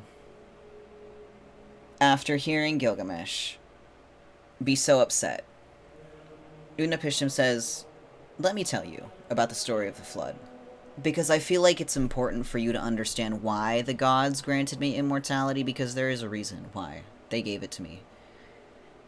And so, we get Utnapishtim, and thus history's first account of the Great Flood. Now we're all familiar with Noah's Ark, or at least, you know, the gist of it. God was like, I'm going to send a flood down, and Noah was appointed to gather one of every animal and put it on this fancy boat that he made so that Noah and his family would survive the flood, and then they'd be able to repopulate the earth and all the animals and everything thereafter. So, essentially, the same thing happens in this flood myth, which is also its own standalone myth outside of the Epic of Gilgamesh, known as Atrahasis. But like Atrahasis and the flood story from the Epic differ slightly, again, because they're like, Atrahasis was a standalone myth, and the flood from the Epic of Gilgamesh is part of the Epic of Gilgamesh, so of course there's going to be differences. But, so, yeah, Utnapishtim tells a story of humanity very early on in the stages of Mesopotamian civilization. And the gods were upset with the humans because the humans were making too much noise, as the gods said. So, please. So the gods said, I would like to shut these humans up because I can't fucking sleep. And so they were going to send a great flood in order to shut the humans up. One of the gods, I forget which one, goes to Utnapishtim and warns him that this is going to happen. So Utnapishtim builds a boat, protects his family, you know, gathers a bunch of animals aboard the boat, and Utnapishtim survives the flood. Rain comes down from the heavens, covers the whole of the earth, killing everybody except, and everything, except what is aboard this boat. Now, Utnapishtim, similarly to Noah, needs to find some land. So, each day, he sends out a dove. Or I think it was 3 different birds, actually. The first one, at least, was a dove. He sends out a dove, day 1, to go find some land. The dove returns because there was no land for it to land on. Day 2, he sends out either another bird, maybe it was another dove. Dove returns.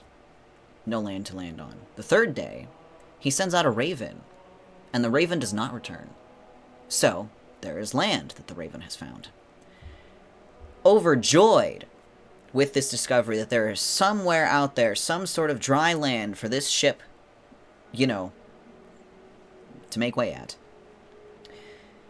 Utnapishtim performs a sacrifice on his boat, thanking the gods for the blessing that there is some sort of dry land that he can go land on and begin a new life. Now, I like mentioning it because it's really cool to think about. When Utnapishtim makes this offering to the gods, it is described, the gods are described, as swarming the offering like hungry flies, which is very interesting. Because it would imply, one, that the gods didn't really think this through. Because if the gods thrive off of offerings, they just killed off everybody who would sustain them. And Utnapishtim is here. Yes. So Utnapishtim is now here, despite being the only person left, well, with his wife, and witnessing the destruction of the earth, the destruction of everybody that he knew.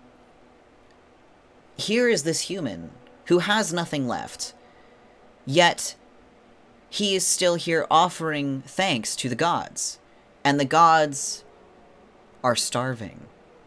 And they take this offering. And it was part of their thanks to Utnapishtim, and also part of their promise. Oh my goodness. Am I lagging? Okay, anyway. It was part of the promise that... I know, it likes to hit right during my dramatic buildup, which is quite a shame because I was on a roll. But you know what's going to happen in approximately 11 seconds? Another ad break where I won't be able to have a very proper segue into a lovely cliffhanger.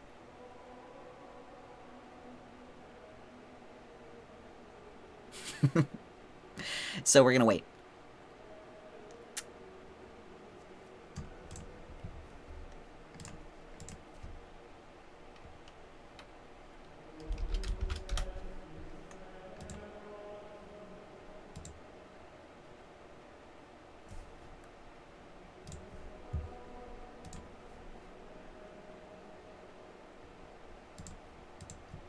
Hi.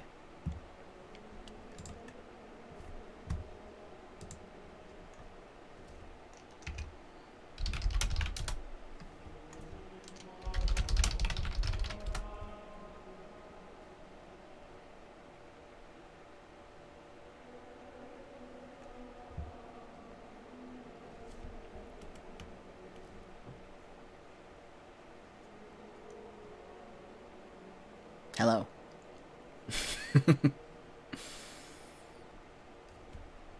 Excellent. Hi. Unfortunately, there's an ad, so we're gonna wait for the ad to pass.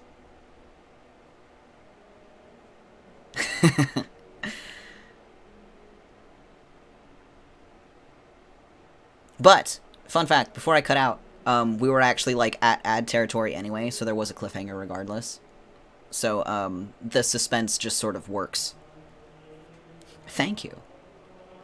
I take great pride in my appearance. Alright. Oh, stretch. Okay, fine.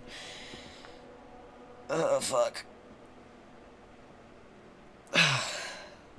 Okay. Let me refresh Stream Manager on my phone really quick.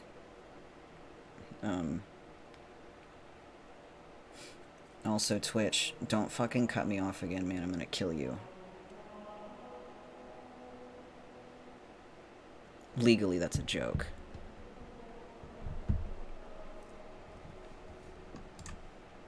Anyway. Why is my bitrate garbage? I want to finish talking about the Epic of Gilgamesh. I'm almost done.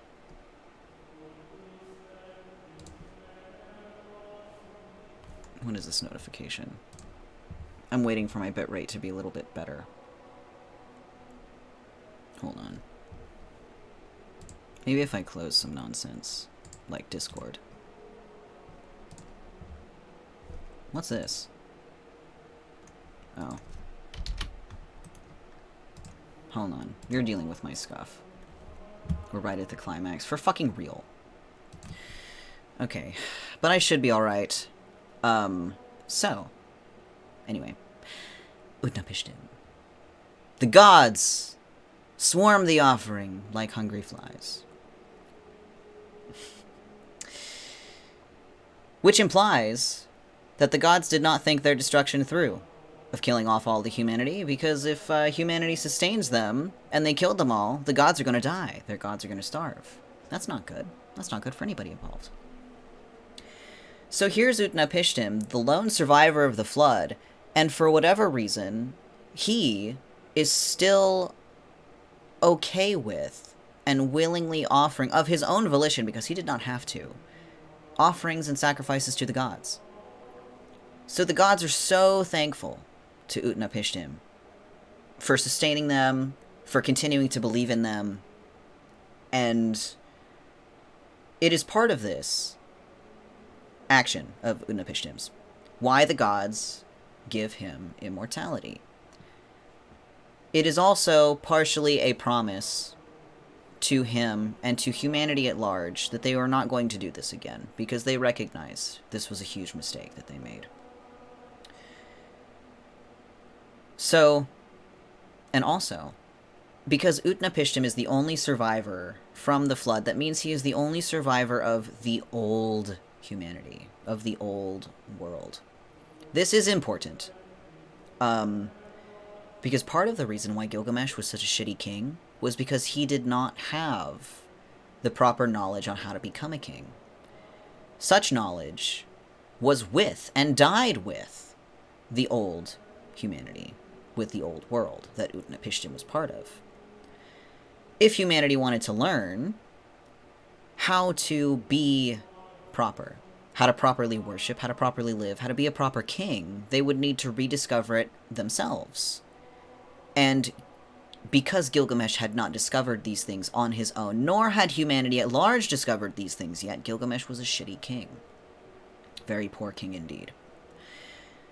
So Utnapishtim, sharing the story of the flood, sharing the stories of the gods, sharing the reason why he was granted immortality and why Gilgamesh will never be granted immortality in the same way, enlightens Gilgamesh. Now, Utnapishtim is said to divulge much more knowledge than just the story of the flood to Gilgamesh during his visit. However, it is not explicitly recorded. We have just, we know that Gilgamesh leaves with more knowledge than just the knowledge of the flood. But, oh my goodness, again with this nonsense. Okay, back, I think. This is terrible.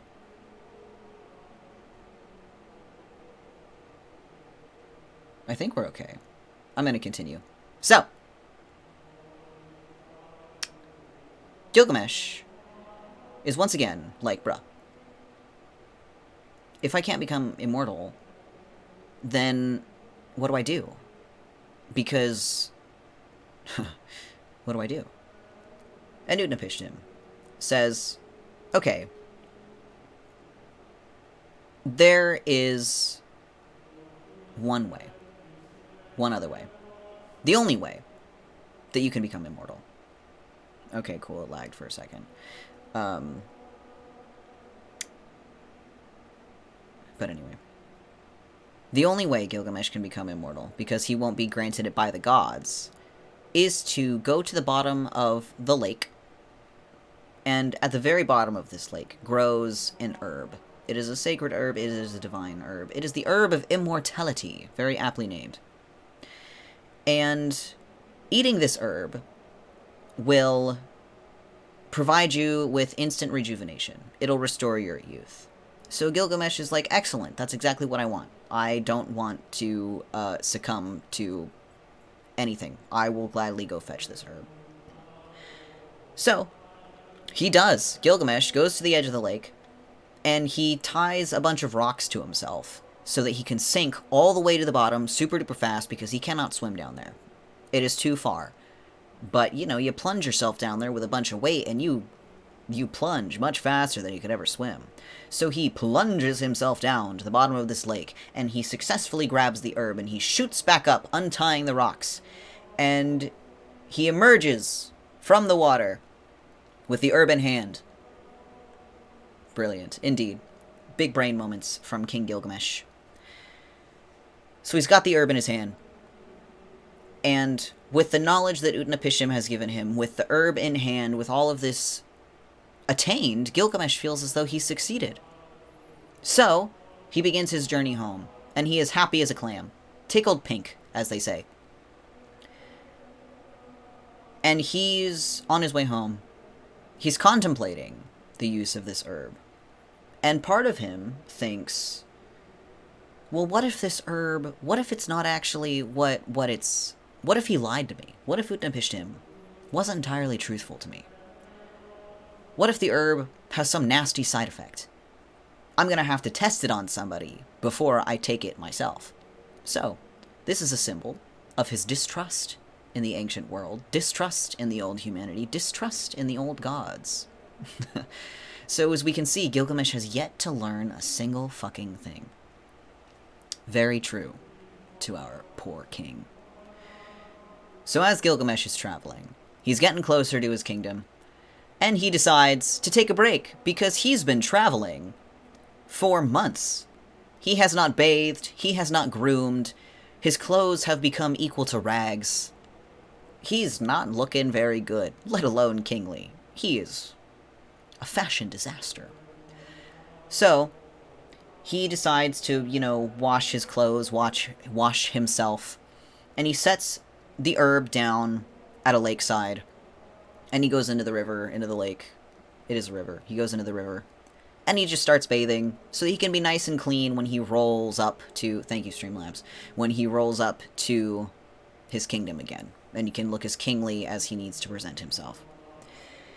So as he's bathing, he does not notice, because he is preoccupied, that a snake has slithered up to the side of the river and taken an interest in this herb. And the snake eats the herb and sheds its skin. And here we have the myth of why the snake sheds its skin and regains vitality, because the snake ate the herb of rejuvenation. So, Gilgamesh takes his bath, and he goes back to the side of the river, and he sees not the herb, but a snake skin, and he puts the pieces together that he has once again failed in another part of his journey to attain immortality. And it is in this moment that he has a very profound moment of reflection.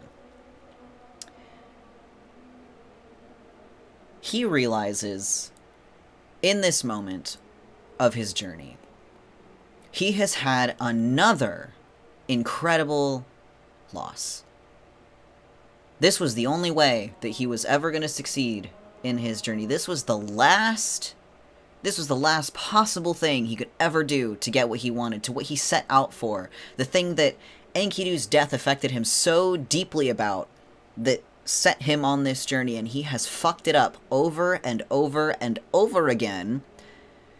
And it was a single moment of negligence that has taken this from him.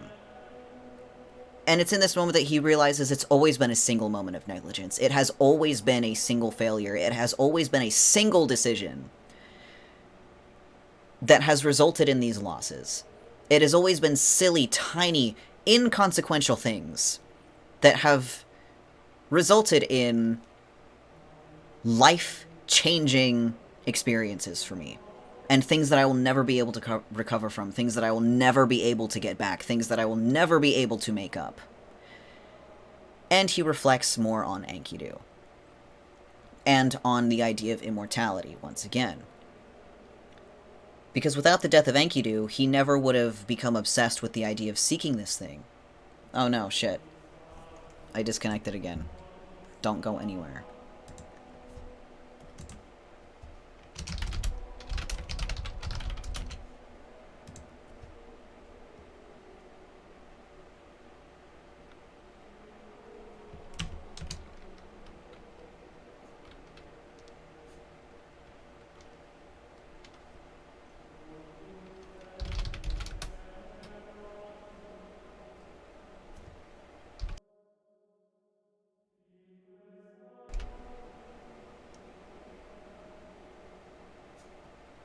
Sorry, VOD watchers.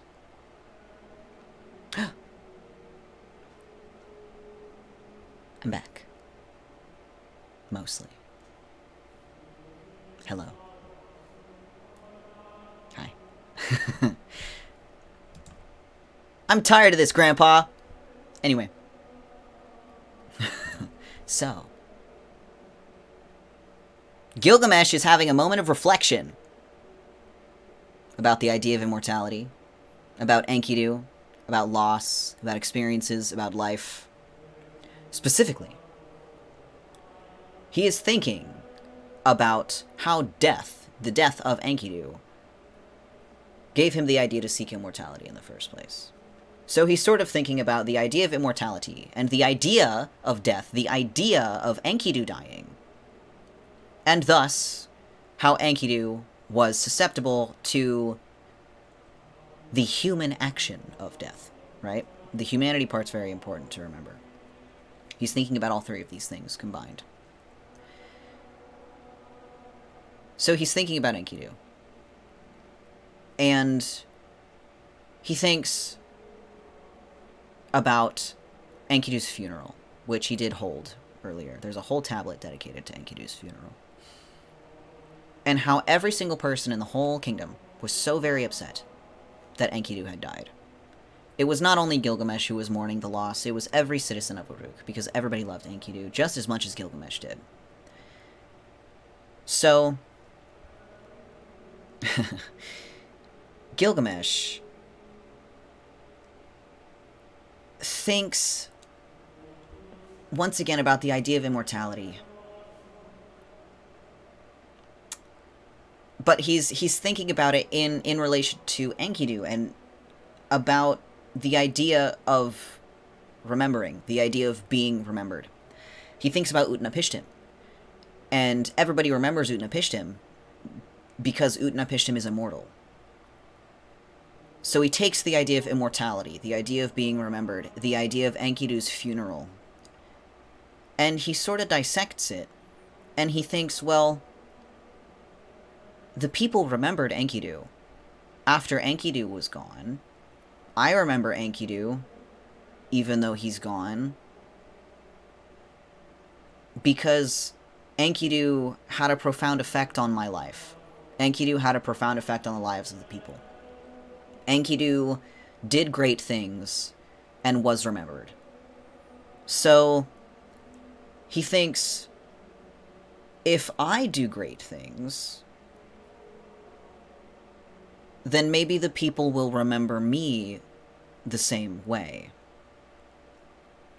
And so Gilgamesh accepts in this moment the idea of a different kind of immortality.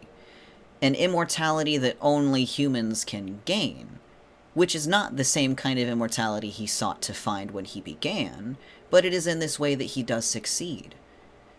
Because although he will not have eternal life in the way that Utnapishtim has eternal life, so long as he plays his cards right, and if he's a good king, and if he's a good person, and if he does good things with the life that he has remaining, he can be remembered. He can live on, and he won't fade from memory, because he was great enough for people to care enough about to remember. Just like Enkidu was cared about enough to remember, just like Utnapishtim was cared enough to remember.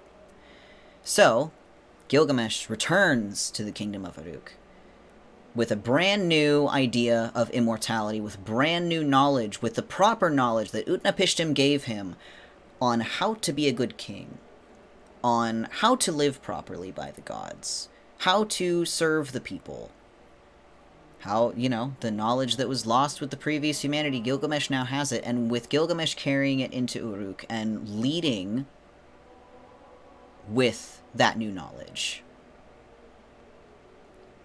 he will become a good king and he will become remembered. So, it is at this point that we return to the kingdom. And once again,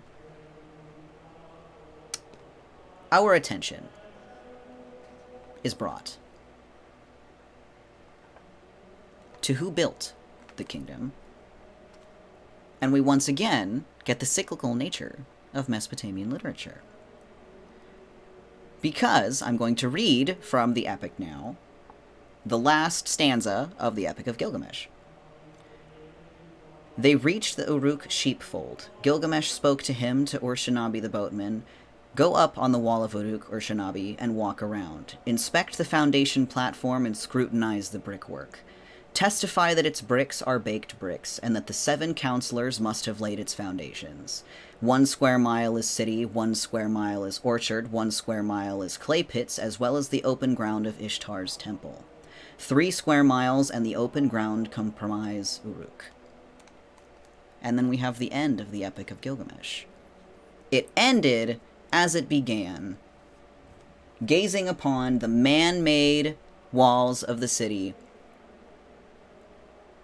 And Gilgamesh successfully achieved immortality, because we are still saying his name 4,000 years later. Gilgamesh did it. And so did Enkidu. They both achieved immortality in a way that only humans can achieve such a thing.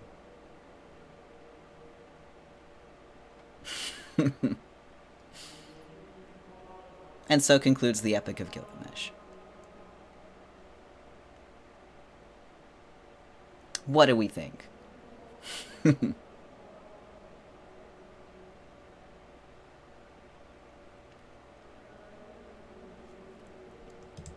Be gone, bot!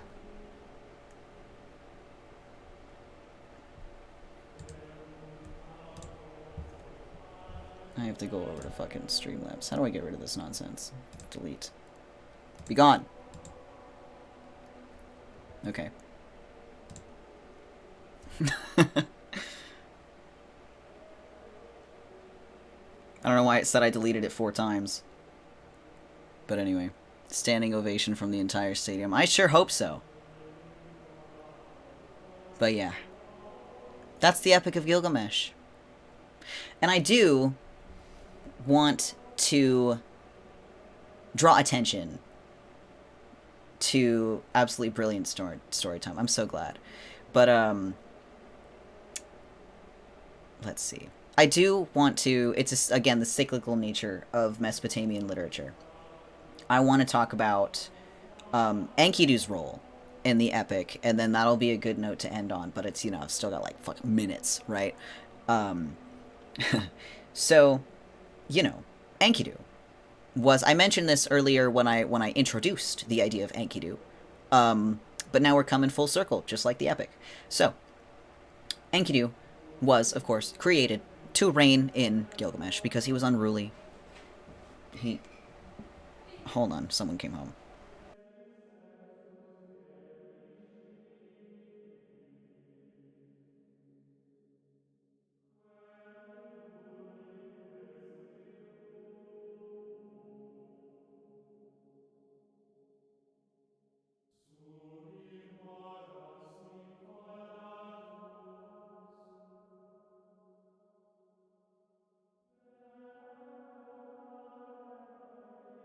My blank stare is lovely, isn't it?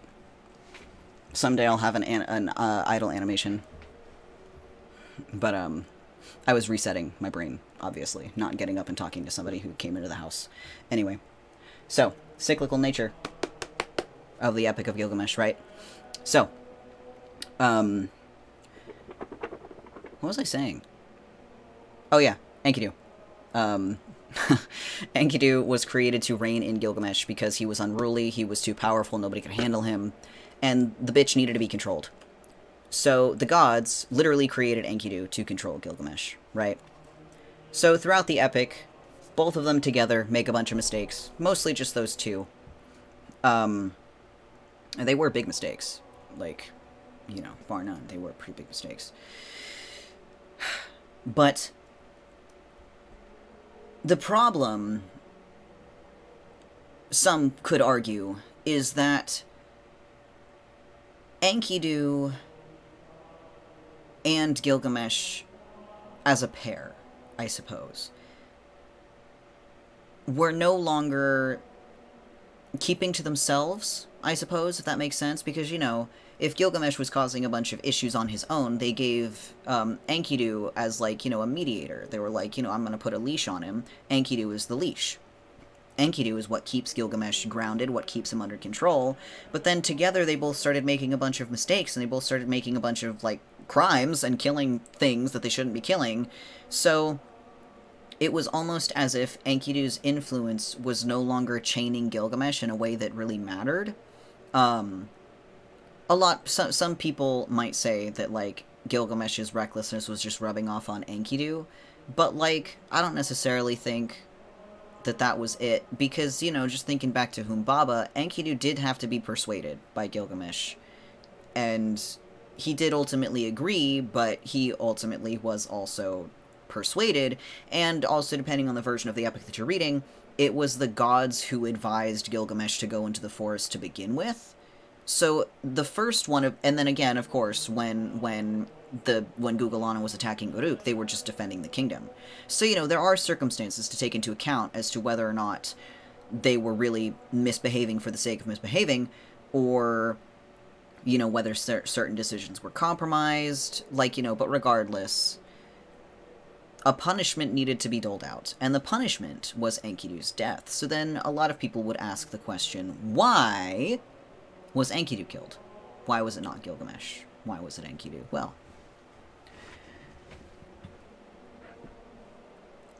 again, the cyclical nature, the repetitive nature, the fact that everything in Mesopotamian literature functions in a narrative circle.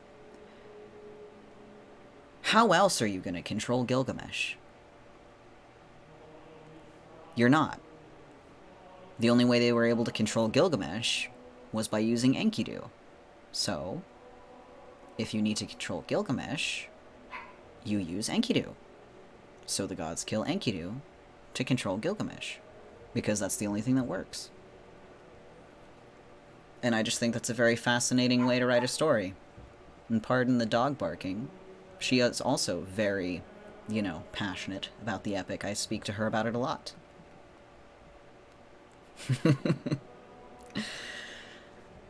So yeah. The gods used Enkidu, both in the beginning and in the end. In the end, he fulfilled his purpose of life and death. Exactly. Exactly. Whether Enkidu was alive or whether Enkidu was dead, it was Enkidu who chains Gilgamesh. Exactly. Exactly. You get it. You get it. Exactly. So yeah. I love the Epic of Gilgamesh, my dude. Oh, I love it so much. But yeah. Like I said at the beginning, it's a story about humanity, it's about experiences, it's about love, it's about loss, it's about everything. The epic has it all. The Epic of Gilgamesh is a profound piece of literature, and everybody should read it, and everybody should know it, and everybody should read the Epic of Gilgamesh. And I will die on this hill.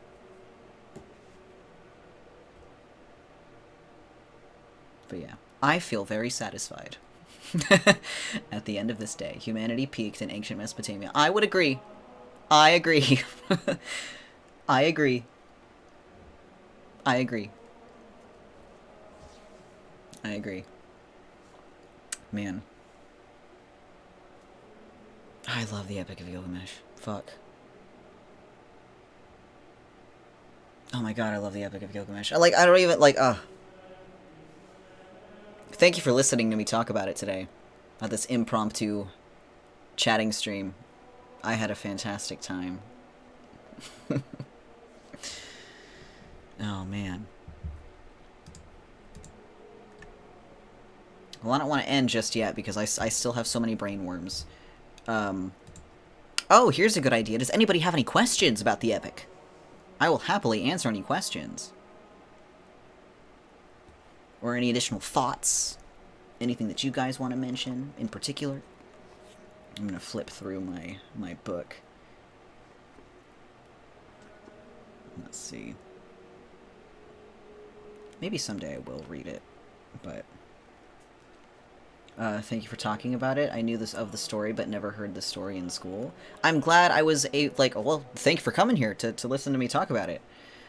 Best god, in my opinion?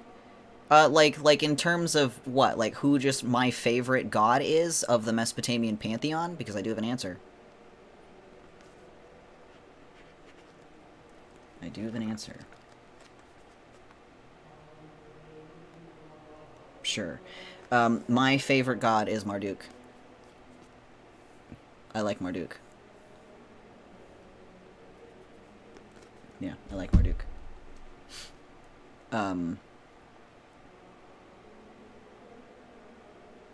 Yeah. What about the temple you mentioned earlier? The Ishtar temple or the temple of Enlil? There were two. I did mention the Ishtar at the beginning, the Temple of Ishtar, the orgies and stuff. I think that was the only two I mentioned. Yeah. Well, yeah, the Temple of Ishtar was, there were more temples in the city of Uruk. Ishtar was just like the big one because sun gods had multiple centers of cult worship. Marduk had a couple in a few different cities, but and Ishtar had one other as well. Where's my notes? I have notes. Hold on, my notebook is right here. Sorry. I have notes.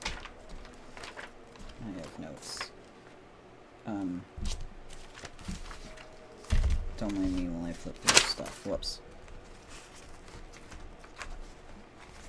Which section is this in? You'd think I would organize all of this nonsense. But why would I organize this shit?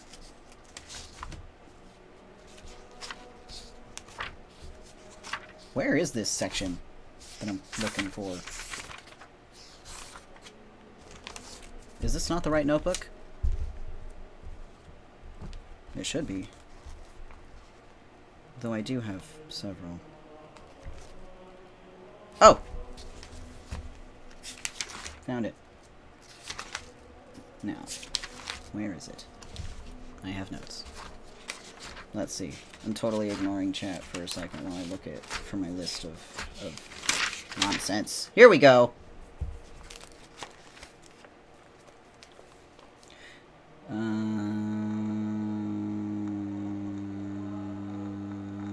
What was I talking about? Oh yeah, Ishtar. Let me catch up with chat real quick. Let's see. Sun gods are always the most popular. Yeah, sun gods are very important. Yeah, the sun, the sky. But, I'm not even surprised that you have not one, but several notebooks about this. Oh, man. Like I said earlier, I have two copies of the Epic of Gilgamesh as well. I'd have more. I don't have Andrew George's version of the Epic, but I really want it. But I will have it someday. But let's see. So yeah, some gods had multiple centers of worship. And some gods we don't know where the cult center of worship is, just because we just don't have records of those. But I guess Ishtar's biggest cult center was Uruk, and that's just the one that I have noted down here the most. But like Shamash, for instance, she was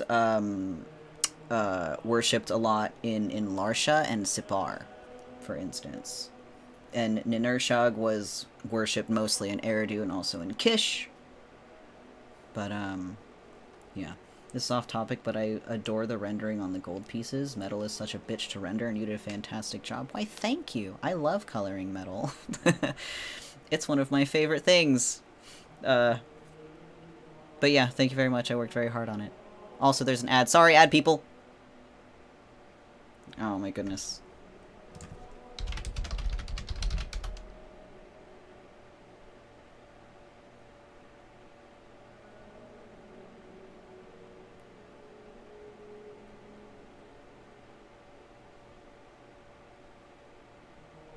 And then stream died.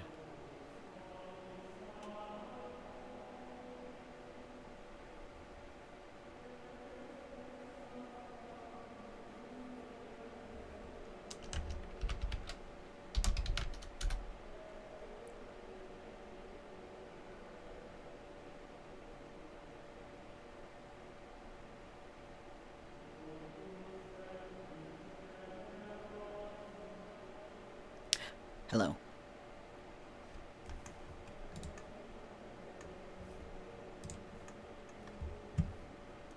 Let me refresh chat. Refresh.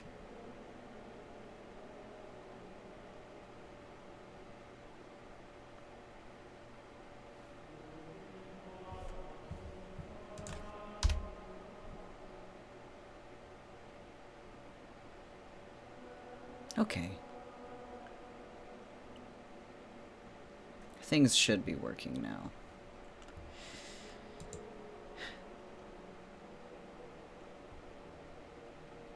For the most part.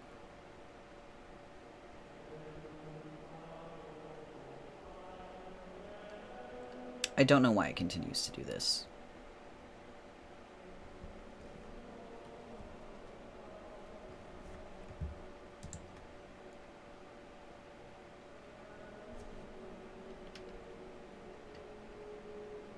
Okay. Just in case.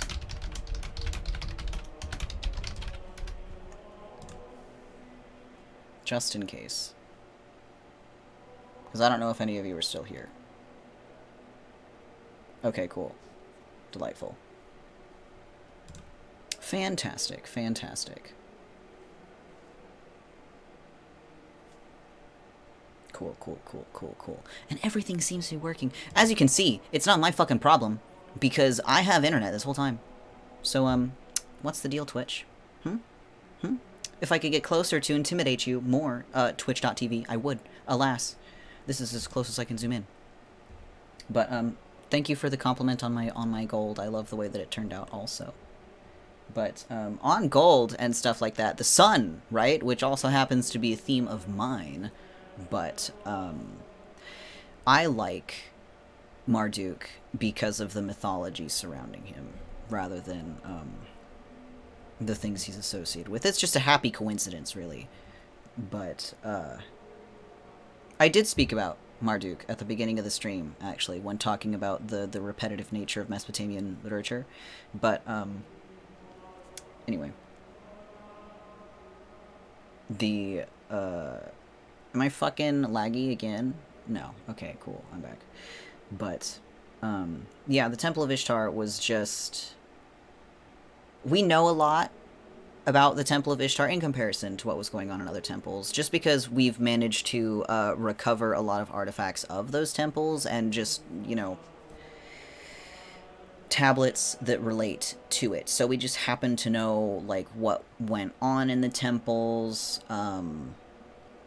We have a lot of artifacts of Ishtar, also later known as, or also known as Inanna. That's another name for her. But, yeah. Patron deity of Uruk. That was the center of worship for her. They had orgies. Their spiritual workers were, you know, very highly revered because she was very highly revered. Good stuff, good stuff.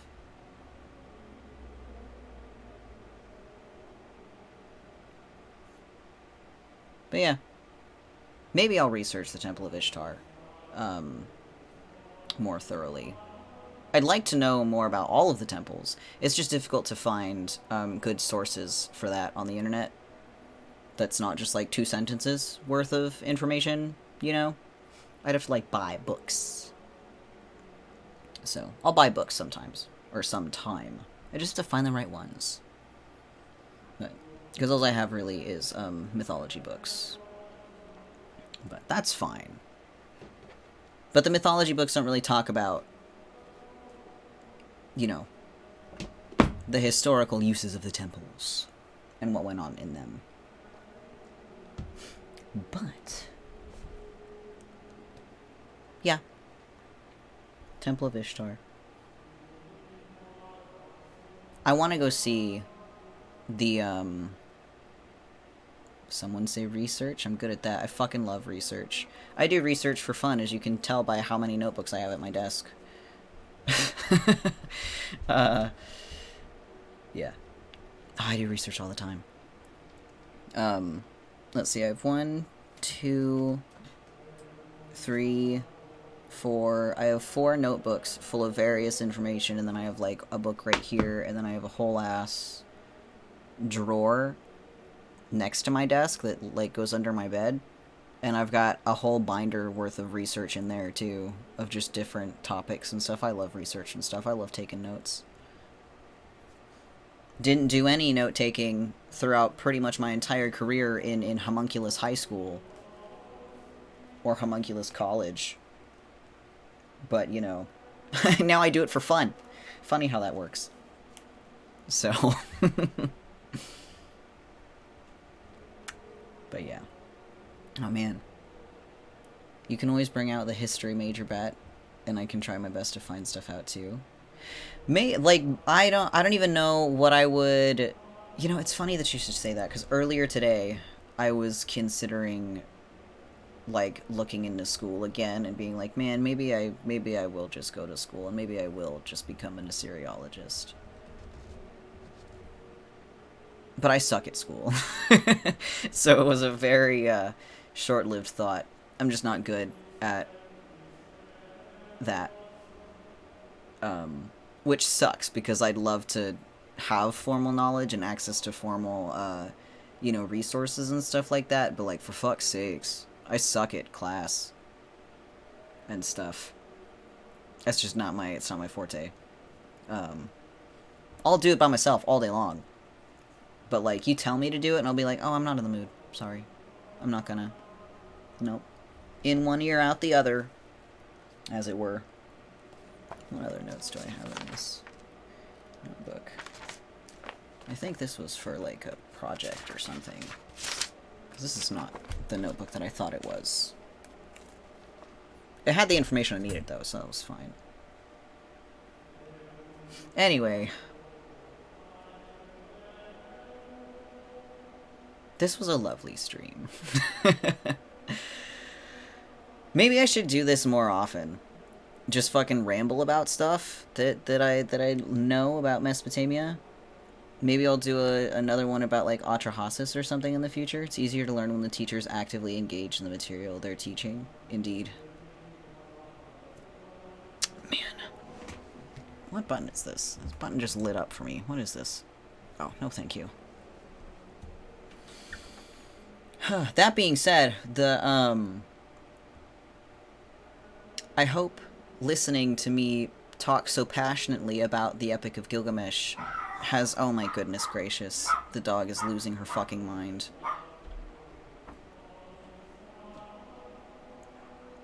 Anyway.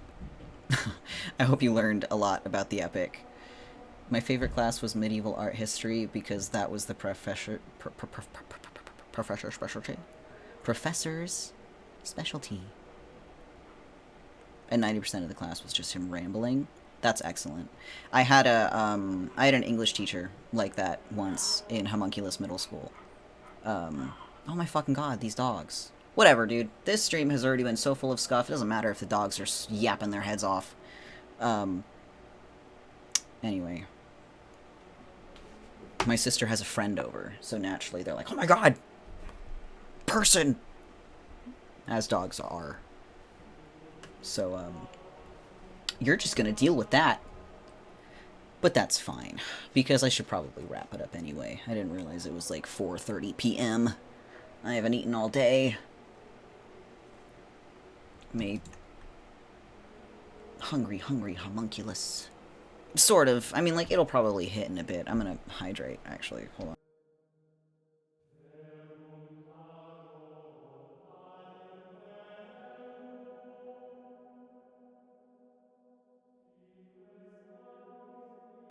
Delicious. Free redeem. Anyway, this was an absolute pleasure. This was great. I had such a great time. I wish Twitch wasn't trying to cut me off every 30 seconds.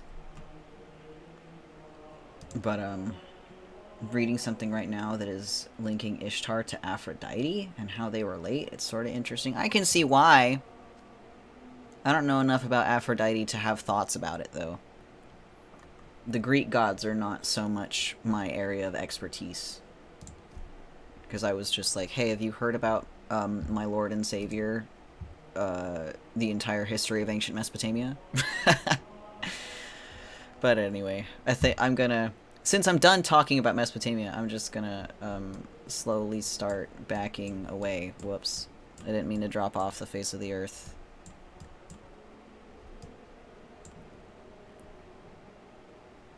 They are similar motifs. They are. Oh my god, the dog. My beloved. Oh, my cape's gone.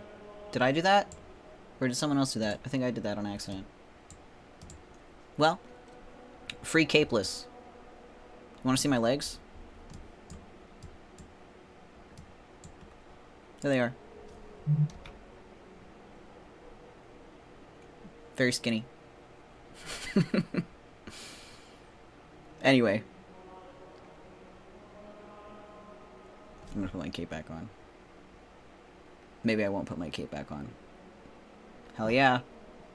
But, oh yeah, fun fact, did you know that, the symbols on my shoulders are actually sun symbols?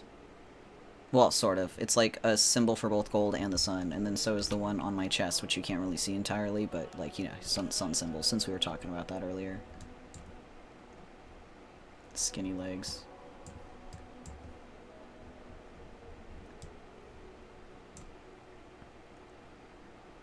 There's no meat on these bones. There's nothing here. Anyway. Not doing a model showcase. I'm trying to say goodbye. Anyway, yeah, back into the void. Thank you for coming to today's stream. I'm playing Assassin's Creed tomorrow. More history stuff, that'll be fun. I don't know if I'm gonna be able to play Fate Grand Order next week. That's what I was supposed to play today. And I couldn't, because my software's not working. So I'll try to find a replacement for that, because I do want to keep streaming Fate and mobile games, because I do the gacha and stuff, right? Like, I have to find a solution for it. Non-negotiable. So, but yeah, sorry for that. This whole week's schedule, I've been doing stuff that's not on the schedule, but, whatever, I guess.